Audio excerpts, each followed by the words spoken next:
हम महले तुम उजल करते,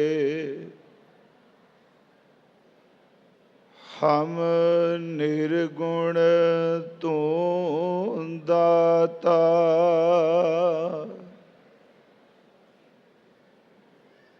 हम मूर्ख तुम चतुर सियाणे, तू सर्व कला का ज्ञाता। माधो हम ऐसे तू ऐसा, हम पापी तुम पाप खंडन। नीको ठाकुर देसा, दंडौत बंदन अनेक बार। सर्व कला समरथ, डोलन ते राखो प्रभु। नानक दे कर हथ, डोलन ते राखो प्रभु। नानक दे कर हथ। परम सन्मान योग चवर छतर तख्त दे मालिक साहिब श्री गुरु ग्रंथ साहिब महाराज जी दी पावन पवित्र खजूरी अंदर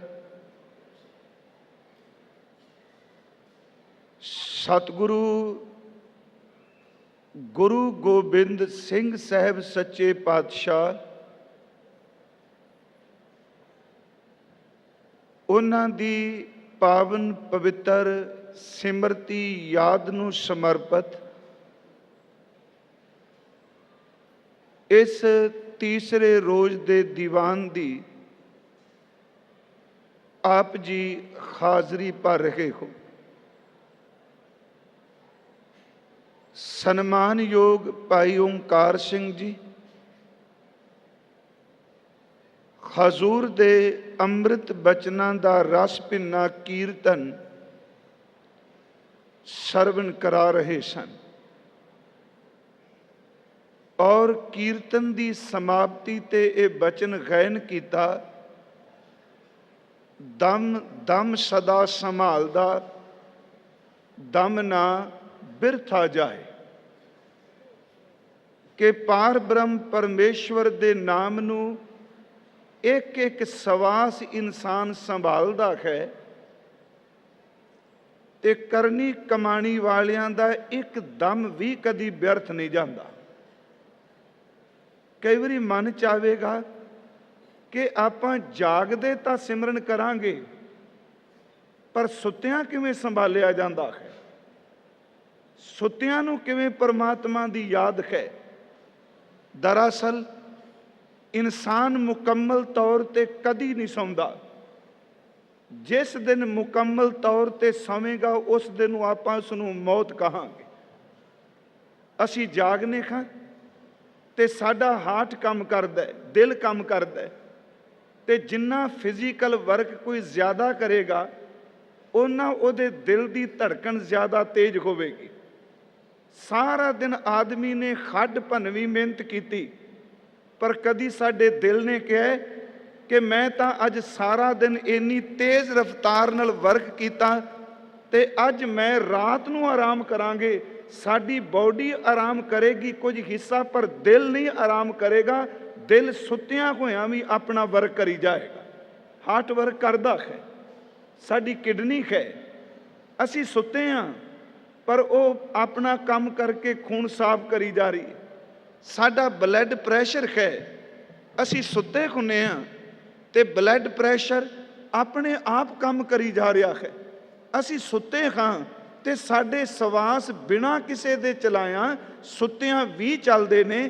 ਜੇ ਸੁੱਤਿਆਂ ਹੋਇਆਂ ਦਿਲ ਕੰਮ ਕਰਦਾ ਹੈ, ਸੁੱਤਿਆਂ ਹੋਇਆਂ ਕਿਡਨੀ ਕੰਮ ਕਰਦੀ ਏ, ਸੁੱਤਿਆਂ ਹੋਇਆਂ ਸਾਡੇ ਖੂਨ ਦਾ ਸਰਕਲ ਬਣਿਆ ਰਹਿੰਦਾ ਹੈ। ਸੱਚ ਇਹ ਵੇ ਕਿ ਜਿਹਦੇ ਅੰਦਰ ਨਾਮ ਦੀ ਕਿਰਪਾ ਹੋ ਜਾਏ, ਦੁਨੀਆ ਦੀ ਨਜ਼ਰ ਵੀ ਸੁੱਤਾ ਹੈ, ਸੁੱਤਿਆਂ ਹੋਇਆਂ ਵੀ ਇਹਦੇ ਅੰਦਰ ਆਪਣੇ ਆਪ ਸ਼ਬਦ ਚੱਲੀ ਜਾਂਦਾ ਹੈ। ਇਹਨੂੰ ਸਾਹਿਬ ਨੇ ਕਿਹਾ, ਕਿਆ ਸਵਣਾ ਕਿਆ ਜਾਗਣਾ ਗੁਰਮੁਖ ਤੇ ਪ੍ਰਵਾਨ। ਪਰ ਜਿਹਨੂੰ ਸਾਥ ਸਾਥ ਸਾਈਂ ਵਿਸਰੇ ਨਾ, ਉਹਦੇ ਲਈ ਜਾਗਣ ਤੇ ਸੌਣ ਦੇ ਕੋਈ ਅਰਥ ਨਹੀਂ। ਆਓ ਸਾਧ ਸੰਗਤ, ਜੋ ਹਜ਼ੂਰ ਦਾ ਪਵਿੱਤਰ ਜੀਵਨ ਅਸੀਂ ਪ੍ਰਾਰੰਭ ਕੀਤਾ ਹੈ, ਧੰਨ ਗੁਰੂ ਗੋਬਿੰਦ ਸਿੰਘ ਮਹਾਰਾਜ ਪਟਨਾ ਸਾਹਿਬ ਦੀ ਧਰਤੀ ਤੋਂ ਆਨੰਦਪੁਰ ਸਾਹਿਬ ਪਹੁੰਚ ਚੁੱਕੇ। 6 ਸਾਲ ਦੀ ਉਮਰ ਤੋਂ ਲੈ ਕੇ 18 ਸਾਲ ਦੀ ਉਮਰ ਤੱਕ ਹਜ਼ੂਰ ਆਨੰਦਪੁਰ ਸਾਹਿਬ ਰਹੇ। 18 ਤੋਂ ਲੈ ਕੇ 3 ਸਾਲ ਗੁਰਦੇਵ ਪੌਂਟਾ ਸਾਹਿਬ ਦੀ ਧਰਤੀ ਤੇ ਰਹਿੰਦੇ ਨੇ। ਉਸ ਤੋਂ ਬਾਅਦ 17 ਸਾਲ ਹਜ਼ੂਰ ਫਿਰ ਆਨੰਦਪੁਰ ਸਾਹਿਬ ਦੀ ਧਰਤੀ ਤੇ ਰਹਿੰਦੇ ਨੇ ਤੇ ਆਪਣੇ ਜੀਵਨ ਕਾਲ ਵਿੱਚੋਂ ਸੱਚੇ ਪਾਤਸ਼ਾਹ ਮਹਾਰਾਜ ਤਕਰੀਬਨ 29 ਸਾਲ ਆਨੰਦਪੁਰ ਸਾਹਿਬ ਦੀ ਧਰਤੀ ਤੇ ਰਹਿੰਦੇ।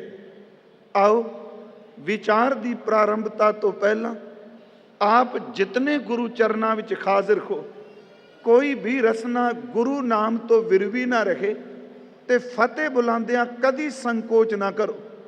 ਜਿਹੜਾ ਜ਼ਬਾਨ ਨਾਲ ਫਤਿਹ ਬੁਲਾਏਗਾ ਉਹਦੀ ਜ਼ਬਾਨ ਤੇ ਵਾਹਿਗੁਰੂ ਸ਼ਬਦ ਟਿਕੇਗਾ, ਤੇ ਜਿਸ ਦੀ ਜ਼ਬਾਨ ਤੇ ਵਾਹਿਗੁਰੂ ਸ਼ਬਦ ਟਿਕ ਗਿਆ, ਸੱਚ ਇਹ ਵੇ ਉਹਦੀ ਝੂਠੀ ਜ਼ਬਾਨ ਵੀ ਸੁੱਚੀ ਹੋ ਜਾਏਗੀ।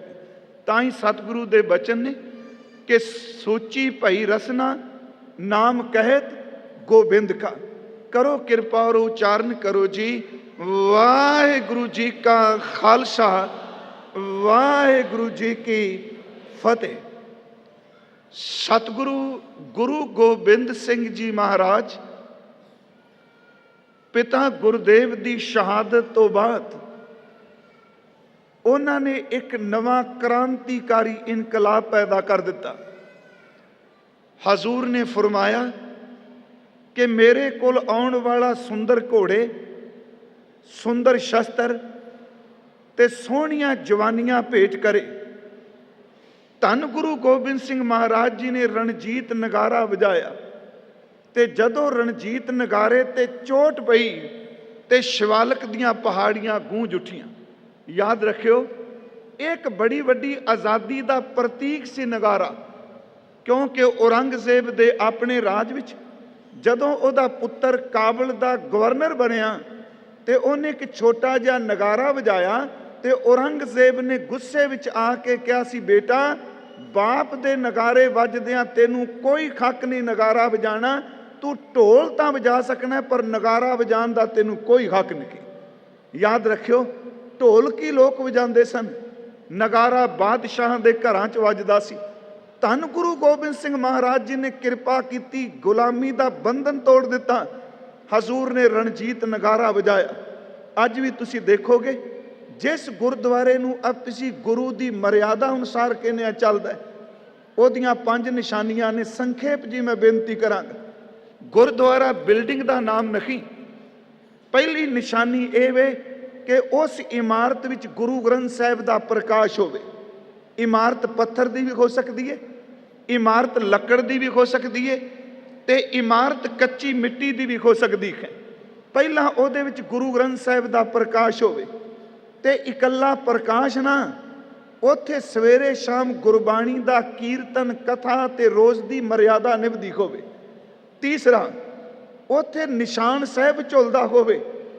ਚੌਥੀ ਨਿਸ਼ਾਨੀ, ਜਿੱਥੇ ਸੰਗਤ ਰੋਜ਼ ਜੁੜੇ ਉੱਥੇ ਗੁਰੂ ਕੇ ਲੰਗਰ ਦੀ ਪੰਗਤ ਲੱਗਦੀ ਹੋਵੇ।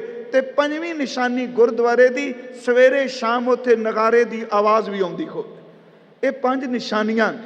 ਹਜ਼ੂਰ ਨੇ ਰਣਜੀਤ ਨਗਾਰਾ ਸ਼ੁਰੂ ਕੀਤਾ। ਉਸ ਵਕਤ ਸੂਰਮੇ ਹਜ਼ੂਰ ਦੇ ਚਰਨਾਂ 'ਚ ਆ ਕੇ ਭਰਤੀ ਆਉਣ ਲੱਗੇ।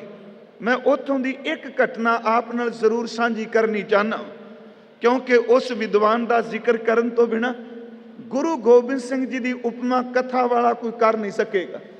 ਉਸ ਮਹਾਨ ਵਿਦਵਾਨ ਦਾ ਨਾਮ ਹੈ ਸਿਰਮੌਰ ਕਵੀ ਭਾਈ ਸਾਹਿਬ ਭਾਈ ਨੰਦ ਲਾਲ ਜੀ। ਉਹ ਹਜ਼ੂਰ ਦੇ ਚਰਨਾਂ ਵਿੱਚ ਆਏ ਨੇ। ਅੱਜ ਤਾਂ ਸਿਰਫ ਅਸੀਂ ਨਾਮ ਹੀ ਸੁਣਨੇ ਆ ਭਾਈ ਨੰਦ ਲਾਲ ਜੀ ਦਾ, ਕਿਉਂਕਿ ਉਹਨਾਂ ਦੀ ਰਚਨਾ ਪੜ੍ਹਨ ਵਾਸਤੇ ਸਾਡੇ ਕੋਲ ਨਾ ਤਾਂ ਵੇਲ, ਬਾਕੀ ਛੱਡੋ ਕਿਹੜਾ ਫਾਰਸੀ ਸਿੱਖੇਗਾ ਤੇ ਪੜ੍ਹੇਗਾ। ਪਰ ਜੇ ਕਿਸੇ ਨੇ ਗੁਰੂ ਨੂੰ ਅੰਦਰੋਂ ਇਸ਼ਕ ਕਰਨਾ ਹੈ, ਉਹ ਭਾਈ ਗੁਰਦਾਸ ਤੇ ਭਾਈ ਨੰਦ ਲਾਲ ਨੂੰ ਪੜ੍ਹੋ, ਕਿਉਂਕਿ ਉਹਨਾਂ ਨੂੰ ਪੜ੍ਹਨ ਤੋਂ ਬਿਨਾਂ ਗੁਰੂ ਨੂੰ ਪਿਆਰ ਕਰਨ ਦੀ ਜਾਚ ਹੀ ਨਹੀਂ ਆਉਂਦੀ। ਭਾਈ ਨੰਦ ਲਾਲ, ਉਹਨਾਂ ਦਾ ਪਰਿਵਾਰ ਬੜਾ ਅਮੀਰ ਹੈ। ਮੈਂ ਸੰਖੇਪ ਜਿਹਾ ਸਿਰਫ ਉਹਨਾਂ ਦਾ ਜੀਵਨ ਕਹਾਂਗਾ, ਜ਼ਿਆਦਾ ਵਿਸਤਾਰ ਨਾਲ ਨਹੀਂ। ਪਿਤਾ ਦਾ ਨਾਮ ਹੈ ਬਾਬਾ ਛੱਜੂ ਰਾਮ। ਜਦੋਂ ਇਹ ਜਨਮ ਤੋਂ ਬਾਅਦ ਇਹਨਾਂ ਦਾ ਧਾਰਮਿਕ ਸੰਸਕਾਰ ਕਰਨ ਲੱਗੇ ਤੇ ਇਹਨਾਂ ਦੇ ਗਲ ਵਿੱਚ ਕੰਠੀ ਪਾਉਣ ਲੱਗੇ, ਕਿਉਂਕਿ ਵੈਸ਼ਨਵ ਭਗਤ ਸਨ। ਪਰ ਭਾਈ ਨੰਦ ਲਾਲ ਜੀ ਨੇ ਕਹਿ ਦਿੱਤਾ, ਨਹੀਂ, ਮੈਂ ਆਪਣੇ ਗਲੇ ਵਿੱਚ ਉਹ ਕੰਠੀ ਨਹੀਂ ਪਾਣੀ ਜਿਹੜੀ ਉਤਰ ਜਾਏ, ਮੇਰੇ ਗਲੇ ਵਿੱਚ ਉਹ ਕੰਠੀ ਪਾਓ ਜਿਹੜੀ ਮਰਨ ਤੋਂ ਬਾਅਦ ਵੀ ਮੇਰੇ ਨਾਲ ਨਿਭਦੀ ਹੋਵੇ। ਉਸ ਪਾਉਣ ਵਾਲੇ ਸਾਧੂ ਨੇ ਕਹਿ ਦਿੱਤਾ, ਨਹੀਂ, ਮੇਰੇ ਕੋਲ ਸਿਰਫ ਗਲੇ ਵਿੱਚ ਪਾਉਣ ਵਾਸਤੇ ਕੰਠੀ ਹੈ, ਮੇਰੇ ਕੋਲ ਉਹ ਨਹੀਂ ਜਿਹੜੀ ਮੌਤ ਵੇਲੇ ਵੀ ਤੇਰੇ ਨਾਲ ਨਿਭੇ। ਪਰ ਜਾਣ ਲੱਗਿਆ ਇੱਕ ਗੱਲ ਕਹਿ ਗਿਆ ਉਹਨਾਂ ਦੇ ਪਿਤਾ ਜੀ ਨੂੰ ਕਿ ਤੁਸੀਂ ਇਹਨੂੰ ਝਿੜਕਿਓ ਨਾ, ਇੱਕ ਦਿਨ ਕੋਈ ਮਿਲੇਗਾ ਜਿਹੜਾ ਇਹਨੂੰ ਆਤਮਾ ਦੀ ਕੰਠੀ ਪਾਉਣ ਦੀ ਜਾਚ ਦੱਸੇਗਾ ਤੇ ਜ਼ਰੂਰ ਪਾਏਗਾ। ਭਾਈ ਨੰਦ ਲਾਲ ਸਾਹਿਬ ਬਹੁਤ ਕੁਝ ਪੜ੍ਹੇ, ਅਰਬੀ, ਫਾਰਸੀ, ਸੰਸਕ੍ਰਿਤ ਦੇ, ਪੰਜਾਬੀ ਦੇ ਮਹਾਨ ਵਿਦਵਾਨ, ਪਰ ਬਾਣੀ ਨਹੀਂ ਕਦੀ ਪੜ੍ਹੀ।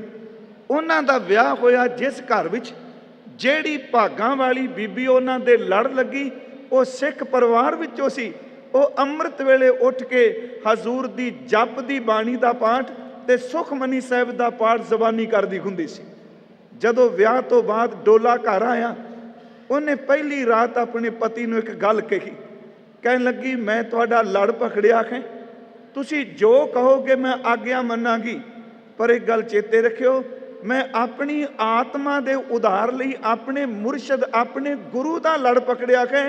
ਹਰ ਕੰਮ ਮੈਂ ਕਰਨ ਨੂੰ ਘਰ ਦਾ ਤਿਆਰ ਹਾਂ, ਪਰ ਇੱਕ ਦਾਤ ਮੰਗਣੀ ਆ। ਭਾਈ ਸਾਹਿਬ ਪੁੱਛਦੇ ਨੇ ਕੀ? ਕਿ ਮੈਂ ਅੰਮ੍ਰਿਤ ਵੇਲੇ ਉੱਠ ਕੇ ਬਾਣੀ ਪੜ੍ਹਨੀ ਆ, ਮੈਨੂੰ ਬਾਣੀ ਪੜ੍ਹਨ ਤੋਂ ਕਦੀ ਨਾ ਰੋਕਿਓ। ਭਾਈ ਸਾਹਿਬ ਸ਼ਾਇਰ ਸਨ, ਕਹਿਣ ਲੱਗੇ, ਰੋਕਣਾ ਕਿਉਂ ਏ, ਤੁਸੀਂ ਪੜ੍ਹਿਓ, ਅਸੀਂ ਵੀ ਨਾਲ ਸੁਣਿਆ ਕਰਾਂਗੇ। ਦੇਖੋ ਅੰਦਰ ਕਿੱਥੋਂ ਚਿੰਗਿਆਰੀ ਲੱਗਦੀ। ਉਸ ਬੀਬੀ ਨੇ ਅੰਮ੍ਰਿਤ ਵੇਲੇ ਉੱਠ ਕੇ ਜਪਜੀ ਸਾਹਿਬ ਦਾ ਪਾਠ ਕਰਨਾ, ਸੁਖਮਨੀ ਸਾਹਿਬ ਦਾ ਪਾਠ ਕਰਨਾ। ਭਾਈ ਨੰਦ ਲਾਲ ਦਾ ਕਵੀ ਅੰਦਰ ਇੱਕੋ ਦਮ ਦਰਵਣਾ ਸ਼ੁਰੂ ਹੋ ਗਿਆ। ਉਹ ਰੋਜ਼ਾਨਾ ਨੇਮ ਨਾਲ ਪਾਠ ਸੁਣਦੇ ਨੇ ਤੇ ਕਹਿਣ ਲੱਗੇ, ਮੈਨੂੰ ਉਸ ਦਰ ਤੇ ਲੈ ਜਾ ਜਿਸ ਦਰ ਤੋਂ ਇਹ ਰੱਬੀ ਕਲਾਮ ਆਇਆ, ਕਿਉਂਕਿ ਖੁਦ ਉਹ ਸ਼ਾਇਰ ਨੇ। ਉਹ ਬੀਬੀ ਭਾਈ ਸਾਹਿਬ ਨੂੰ ਲੈ ਕੇ ਅੰਮ੍ਰਿਤਸਰ ਆਈ। ਚੇਤੇ ਰੱਖਿਓ, ਉਦੋਂ ਅੰਮ੍ਰਿਤਸਰ ਬਾਬੇ ਪਿਰਥੀਏ ਦੀ ਸੰਤਾਨ ਦਾ ਉੱਥੇ ਕਬਜ਼ਾ ਕਹਿ ਸਕਾਂਗੇ, ਕਿਉਂਕਿ ਸਿੱਖ ਸੇਵਾ ਕਰਦਾ, ਸਿੱਖ ਕਬਜ਼ੇ ਨਹੀਂ ਕਰਦਾ। ਜੇ ਆਪਾਂ ਕਹਿੰਦੇ ਆ ਨਾ ਕਈ ਵਾਰੀ ਫਲਾਣੀ ਥਾਂ ਤੇ ਸਿੱਖਾਂ ਨੇ ਗੁਰਦੁਆਰੇ ਕਬਜ਼ਾ ਕਰ ਲਿਆ, ਚੇਤੇ ਰੱਖਿਓ ਕਬਜ਼ਾ ਸ਼ਬਦ ਹਮਲਾਵਰਾਂ ਨਾਲ ਸੰਬੰਧਿਤ ਹੈ। ਸਿੱਖ ਤਾਂ ਕੇਵਲ ਗੁਰਦੁਆਰੇ ਦੀ ਸੇਵਾ ਕਰਦਾ, ਕਾਬਜ਼ ਨਹੀਂ। ਉੱਥੇ ਹਜ਼ੂਰ ਦੇ ਅੰਮ੍ਰਿਤਸਰ ਦੀ ਧਰਤੀ ਤੇ ਲੈ ਕੇ ਆਈ। ਉਹੀ ਬੀਬੀ ਫਿਰ ਭਾਈ ਨੰਦ ਲਾਲ ਜੀ ਨੂੰ, ਆਪਣੇ ਪਤੀ ਨੂੰ ਅਨੰਦਪੁਰ ਸਾਹਿਬ ਲੈ ਕੇ ਆਈ। ਭਾਈ ਨੰਦ ਲਾਲ ਜੀ ਨੇ ਦਰਸ਼ਨ ਕੀਤੇ, ਗੁਰੂ ਗੋਬਿੰਦ ਸਿੰਘ ਦੇ ਦੀਦਾਰ ਕਰਕੇ ਅੰਦਰ ਗਦਗਦ ਹੋ ਗਿਆ। ਮੈਂ ਸੰਖੇਪ ਜੀ, ਕਿਉਂਕਿ ਆਨੰਦਪੁਰ ਦੀ ਘਟਨਾ ਹੈ ਤਾਂ ਮੈਂ ਅਰਜ਼ ਕਰ ਲੱਗਾ। ਭਾਈ ਸਾਹਿਬ ਇੱਥੋਂ ਚਲੇ ਗਏ ਆਗਰੇ, ਬਹਾਦਰ ਸ਼ਾਹ ਨੂੰ ਪੜ੍ਹਾਉਣ ਲੱਗੇ ਤੇ ਇੱਕ ਦਿਨ ਆਗਰੇ ਦੀ ਧਰਤੀ ਤੇ ਔਰੰਗਜ਼ੇਬ ਦੇ ਦਰਬਾਰ ਅੰਦਰ ਇੱਕ ਕੁਰਾਨ ਦੀ ਆਇਤ ਦੇ ਅਰਥਾਂ ਦੀ ਗੱਲ ਚੱਲੀ। ਸਾਰੇ ਮੁਲਾਣੇ, ਜਿਤਨੇ ਵੀ ਆਲਿਮ ਲੋਕ ਸਨ, ਉਹਨਾਂ ਬਹੁਤ ਜ਼ੋਰ ਲਾਇਆ, ਪਰ ਕੁਰਾਨ ਦੀ ਉਸ ਆਇਤ ਦੇ ਅਰਥ ਨਾ ਕਰ ਸਕੇ। ਬਹਾਦਰ ਸ਼ਾਹ ਨੇ ਕਿਹਾ ਕਿ ਜੇ ਇੱਕ ਰਾਤ ਦਾ ਵਕਤ ਦਿਓ ਤੇ ਕੱਲ ਸੁਬਹ ਮੈਂ ਇਹਦੇ ਅਰਥ ਜ਼ਰੂਰ ਸੁਣਾਵਾਂਗਾ। ਉਹ ਆਇਤ ਲਿਖ ਕੇ ਭਾਈ ਨੰਦ ਲਾਲ ਜੀ ਕੋਲ ਲੈ ਗਏ। ਭਾਈ ਨੰਦ ਲਾਲ ਸਾਹਿਬ ਇੰਨੇ ਕਮਾਲ ਦੇ ਵਿਦਵਾਨ ਨੇ, ਉਹਨਾਂ ਨੇ ਅਰਥ ਲਿਖ ਕੇ ਦੇ ਦਿੱਤੇ ਵੀ ਆਹ ਕੁਝ ਭਰੇ ਦਰਬਾਰ ਵੀ ਸੁਣਾਈ। ਜਦੋਂ ਦਰਬਾਰ ਦੂਜੇ ਦਿਨ ਸਜਿਆ ਤੇ ਭਾਈ ਸਾਹਿਬ ਭਾਈ ਨੰਦ ਲਾਲ ਜੀ ਤੋਂ ਸਿਖਾਏ ਹੋਏ ਅਰਥ ਬਹਾਦਰ ਸ਼ਾਹ ਨੇ ਭਰੇ ਦਰਬਾਰ ਵਿੱਚ ਜਦੋਂ ਬੋਲ ਕੇ ਉਸ ਆਇਤ ਦੇ ਅਰਥ ਕੀਤੇ ਤੇ ਜਿਤਨੇ ਆਲਿਮ ਲੋਕ ਸਨ ਸਾਰੇ ਆਸ਼ਿਸ਼ ਕਰ ਉਠੇ। ਤੇ ਔਰੰਗਜ਼ੇਬ ਨੇ ਕਿਹਾ, ਪੁੱਤਰ ਤੂੰ ਮੇਰਾ ਕਹੇ, ਪਰ ਮੈਨੂੰ ਪਤਾ ਹੈ ਇਹ ਅਰਥ ਤੇਰੇ ਨੇ, ਤੈਨੂੰ ਅਰਥ ਕਿਸ ਨੇ ਸਿਖਾਏ? ਇਹ ਮੈਨੇ ਸ਼ਬਦ ਹੀ ਵਰਤੇ ਨਾ, ਇਹ ਤੈਨੂੰ ਮੈਨੇ ਕਿਸ ਨੇ ਸਿਖਾਏ ਨੇ? ਬਾਪ ਦੀ ਧਮਕੀ ਸੁਣ ਕੇ ਉਹ ਥੋੜਾ ਜਿਹਾ ਡਰ ਗਿਆ। ਕਹਿਣ ਲੱਗਾ ਅਰਥ ਮੈਂ ਨਹੀਂ ਕੀਤੇ, ਅਰਥ ਤਾਂ ਮੇਰੇ ਉਸਤਾਦ ਭਾਈ ਨੰਦ ਲਾਲ ਜੀ ਨੇ ਕੀਤੇ। ਔਰੰਗਜ਼ੇਬ ਨੇ ਕਿਹਾ ਕਾਫਰਾਂ ਵਿੱਚ ਇਹੋ ਜਿਹਾ ਬੰਦਾ ਵਿਦਵਾਨ ਨਹੀਂ ਹੋਣਾ ਚਾਹੀਦਾ। ਇਹ ਗੱਲ ਚੇਤੇ ਰੱਖਿਓ, ਵਿਦਵਤਾ ਬੰਦੇ ਨੂੰ ਬਹੁਤ ਕੁਝ ਦਿੰਦੀ ਹੈ ਤੇ ਵਿਦਵਤਾ ਦੁਸ਼ਮਣਾਂ ਦਾ ਘੇਰਾ ਵੀ ਬਹੁਤ ਸੌੜਾ ਕਰਨ ਲੱਗ ਪੈਂਦੀ ਹੈ। ਬਰਦਾਸ਼ਤ ਨਹੀਂ ਹੋ ਸਕਦਾ ਸੰਸਾਰ ਤੋਂ। ਉਹਨੇ ਕਿਹਾ ਕਾਫਰਾਂ ਅੰਦਰ ਇਤਨਾ ਵੱਡਾ ਵਿਦਵਾਨ, ਜਾਂ ਇਹ ਇਸਲਾਮ ਵਿੱਚ ਆਵੇ ਜਾਂ ਇਹਨੂੰ ਮੌਤ ਦੇ ਘਾਟ ਉਤਾਰ ਦਿੱਤਾ ਜਾਏ। ਮੈਂ ਸੰਖੇਪ ਜੀ ਬੇਨਤੀ ਕਰਾਂ, ਬਹਾਦਰ ਸ਼ਾਹ ਉਸਤਾਦ ਕੋਲ ਗਿਆ। ਕਹਿਣ ਲੱਗਾ ਮੈਂ ਤੁਹਾਨੂੰ ਕਹਿਣ ਲੱਗਾ ਬਾਪ ਮੇਰੇ ਦੀ ਮਤਸਵੀ ਨੀਤੀ ਨਾਲ ਤੁਸੀਂ ਮਾਰ ਦਿੱਤੇ ਜਾਓਗੇ। ਤੁਸੀਂ ਆਪਣਾ ਧਰਮ ਨਾ ਛੱਡਿਓ।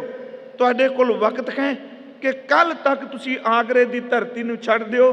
ਭਾਈ ਨੰਦ ਲਾਲ ਇੰਨੀ ਵੱਡੀ ਨੌਕਰੀ, ਦਰਬਾਰ ਵਿੱਚ ਇੰਨਾ ਰੁਤਬਾ, ਰਾਤੋਂ ਰਾਤ ਇੱਕ ਮੁਸਲਮਾਨ ਸੀ ਗਿਆਸੁਦੀਨ, ਉਹਨੂੰ ਨਾਲ ਲੈ ਕੇ, ਇਹ ਅਸਲ 'ਚ ਦਰੋਗਾ ਸੀ, ਦਰੋਗਾ ਗਿਆਸੁਦੀਨ, ਆਗਰੇ ਦੀ ਧਰਤੀ ਤੋਂ ਲੈ ਕੇ ਜਦੋਂ ਚੱਲੇ ਤੇ ਮਨ ਚਾਹਿਆ ਮਨਾ ਤੈਨੂੰ ਰੱਖੇਗਾ ਕੌਣ? ਤੂੰ ਘਰ ਜਾਏਗਾ ਔਰੰਗਜ਼ੇਬ ਦਾ, ਉੱਥੇ ਵੀ ਰਾਜ ਹੈ। ਤੂੰ ਕਿਸੇ ਰਾਜੇ ਕੋਲ ਲੱਗੇਗਾ, ਉੱਥੇ ਵੀ ਔਰੰਗਜ਼ੇਬ ਦਾ ਦਬਾਅ ਹੈ। ਇੱਕੋ ਦਮ ਸੁਰਤ ਆਈ ਮਨਾ, ਧੰਨ ਗੁਰੂ ਨਾਨਕ ਸਾਹਿਬ ਦੇ ਘਰ ਗੁਰੂ ਗੋਬਿੰਦ ਸਿੰਘ ਦੇ ਚਰਨਾਂ ਵਿੱਚ ਚਲਾ ਜਾ, ਕਿਉਂਕਿ ਗੁਰੂ ਗੋਬਿੰਦ ਸਿੰਘ ਤੋਂ ਬਿਨਾਂ ਇਸ ਸੰਸਾਰ ਵਿੱਚ ਤੈਨੂੰ ਰੱਖ ਕੋਈ ਨਹੀਂ ਸਕਦਾ। ਭਾਈ ਨੰਦ ਲਾਲ ਰਸਤੇ 'ਚ ਇੱਕ ਕਿਤਾਬ ਲਿਖੀ ਜਿਹਦਾ ਨਾਮ ਉਹਨਾਂ ਨੇ ਰੱਖਿਆ ਬੰਦਗੀਨਾਮਾ। ਉਹ ਕਿਤਾਬ ਲਿਖਦੇ ਲਿਖਦੇ ਆਨੰਦਪੁਰ ਸਾਹਿਬ ਦੀ ਧਰਤੀ ਤੇ ਪਹੁੰਚ ਗਏ।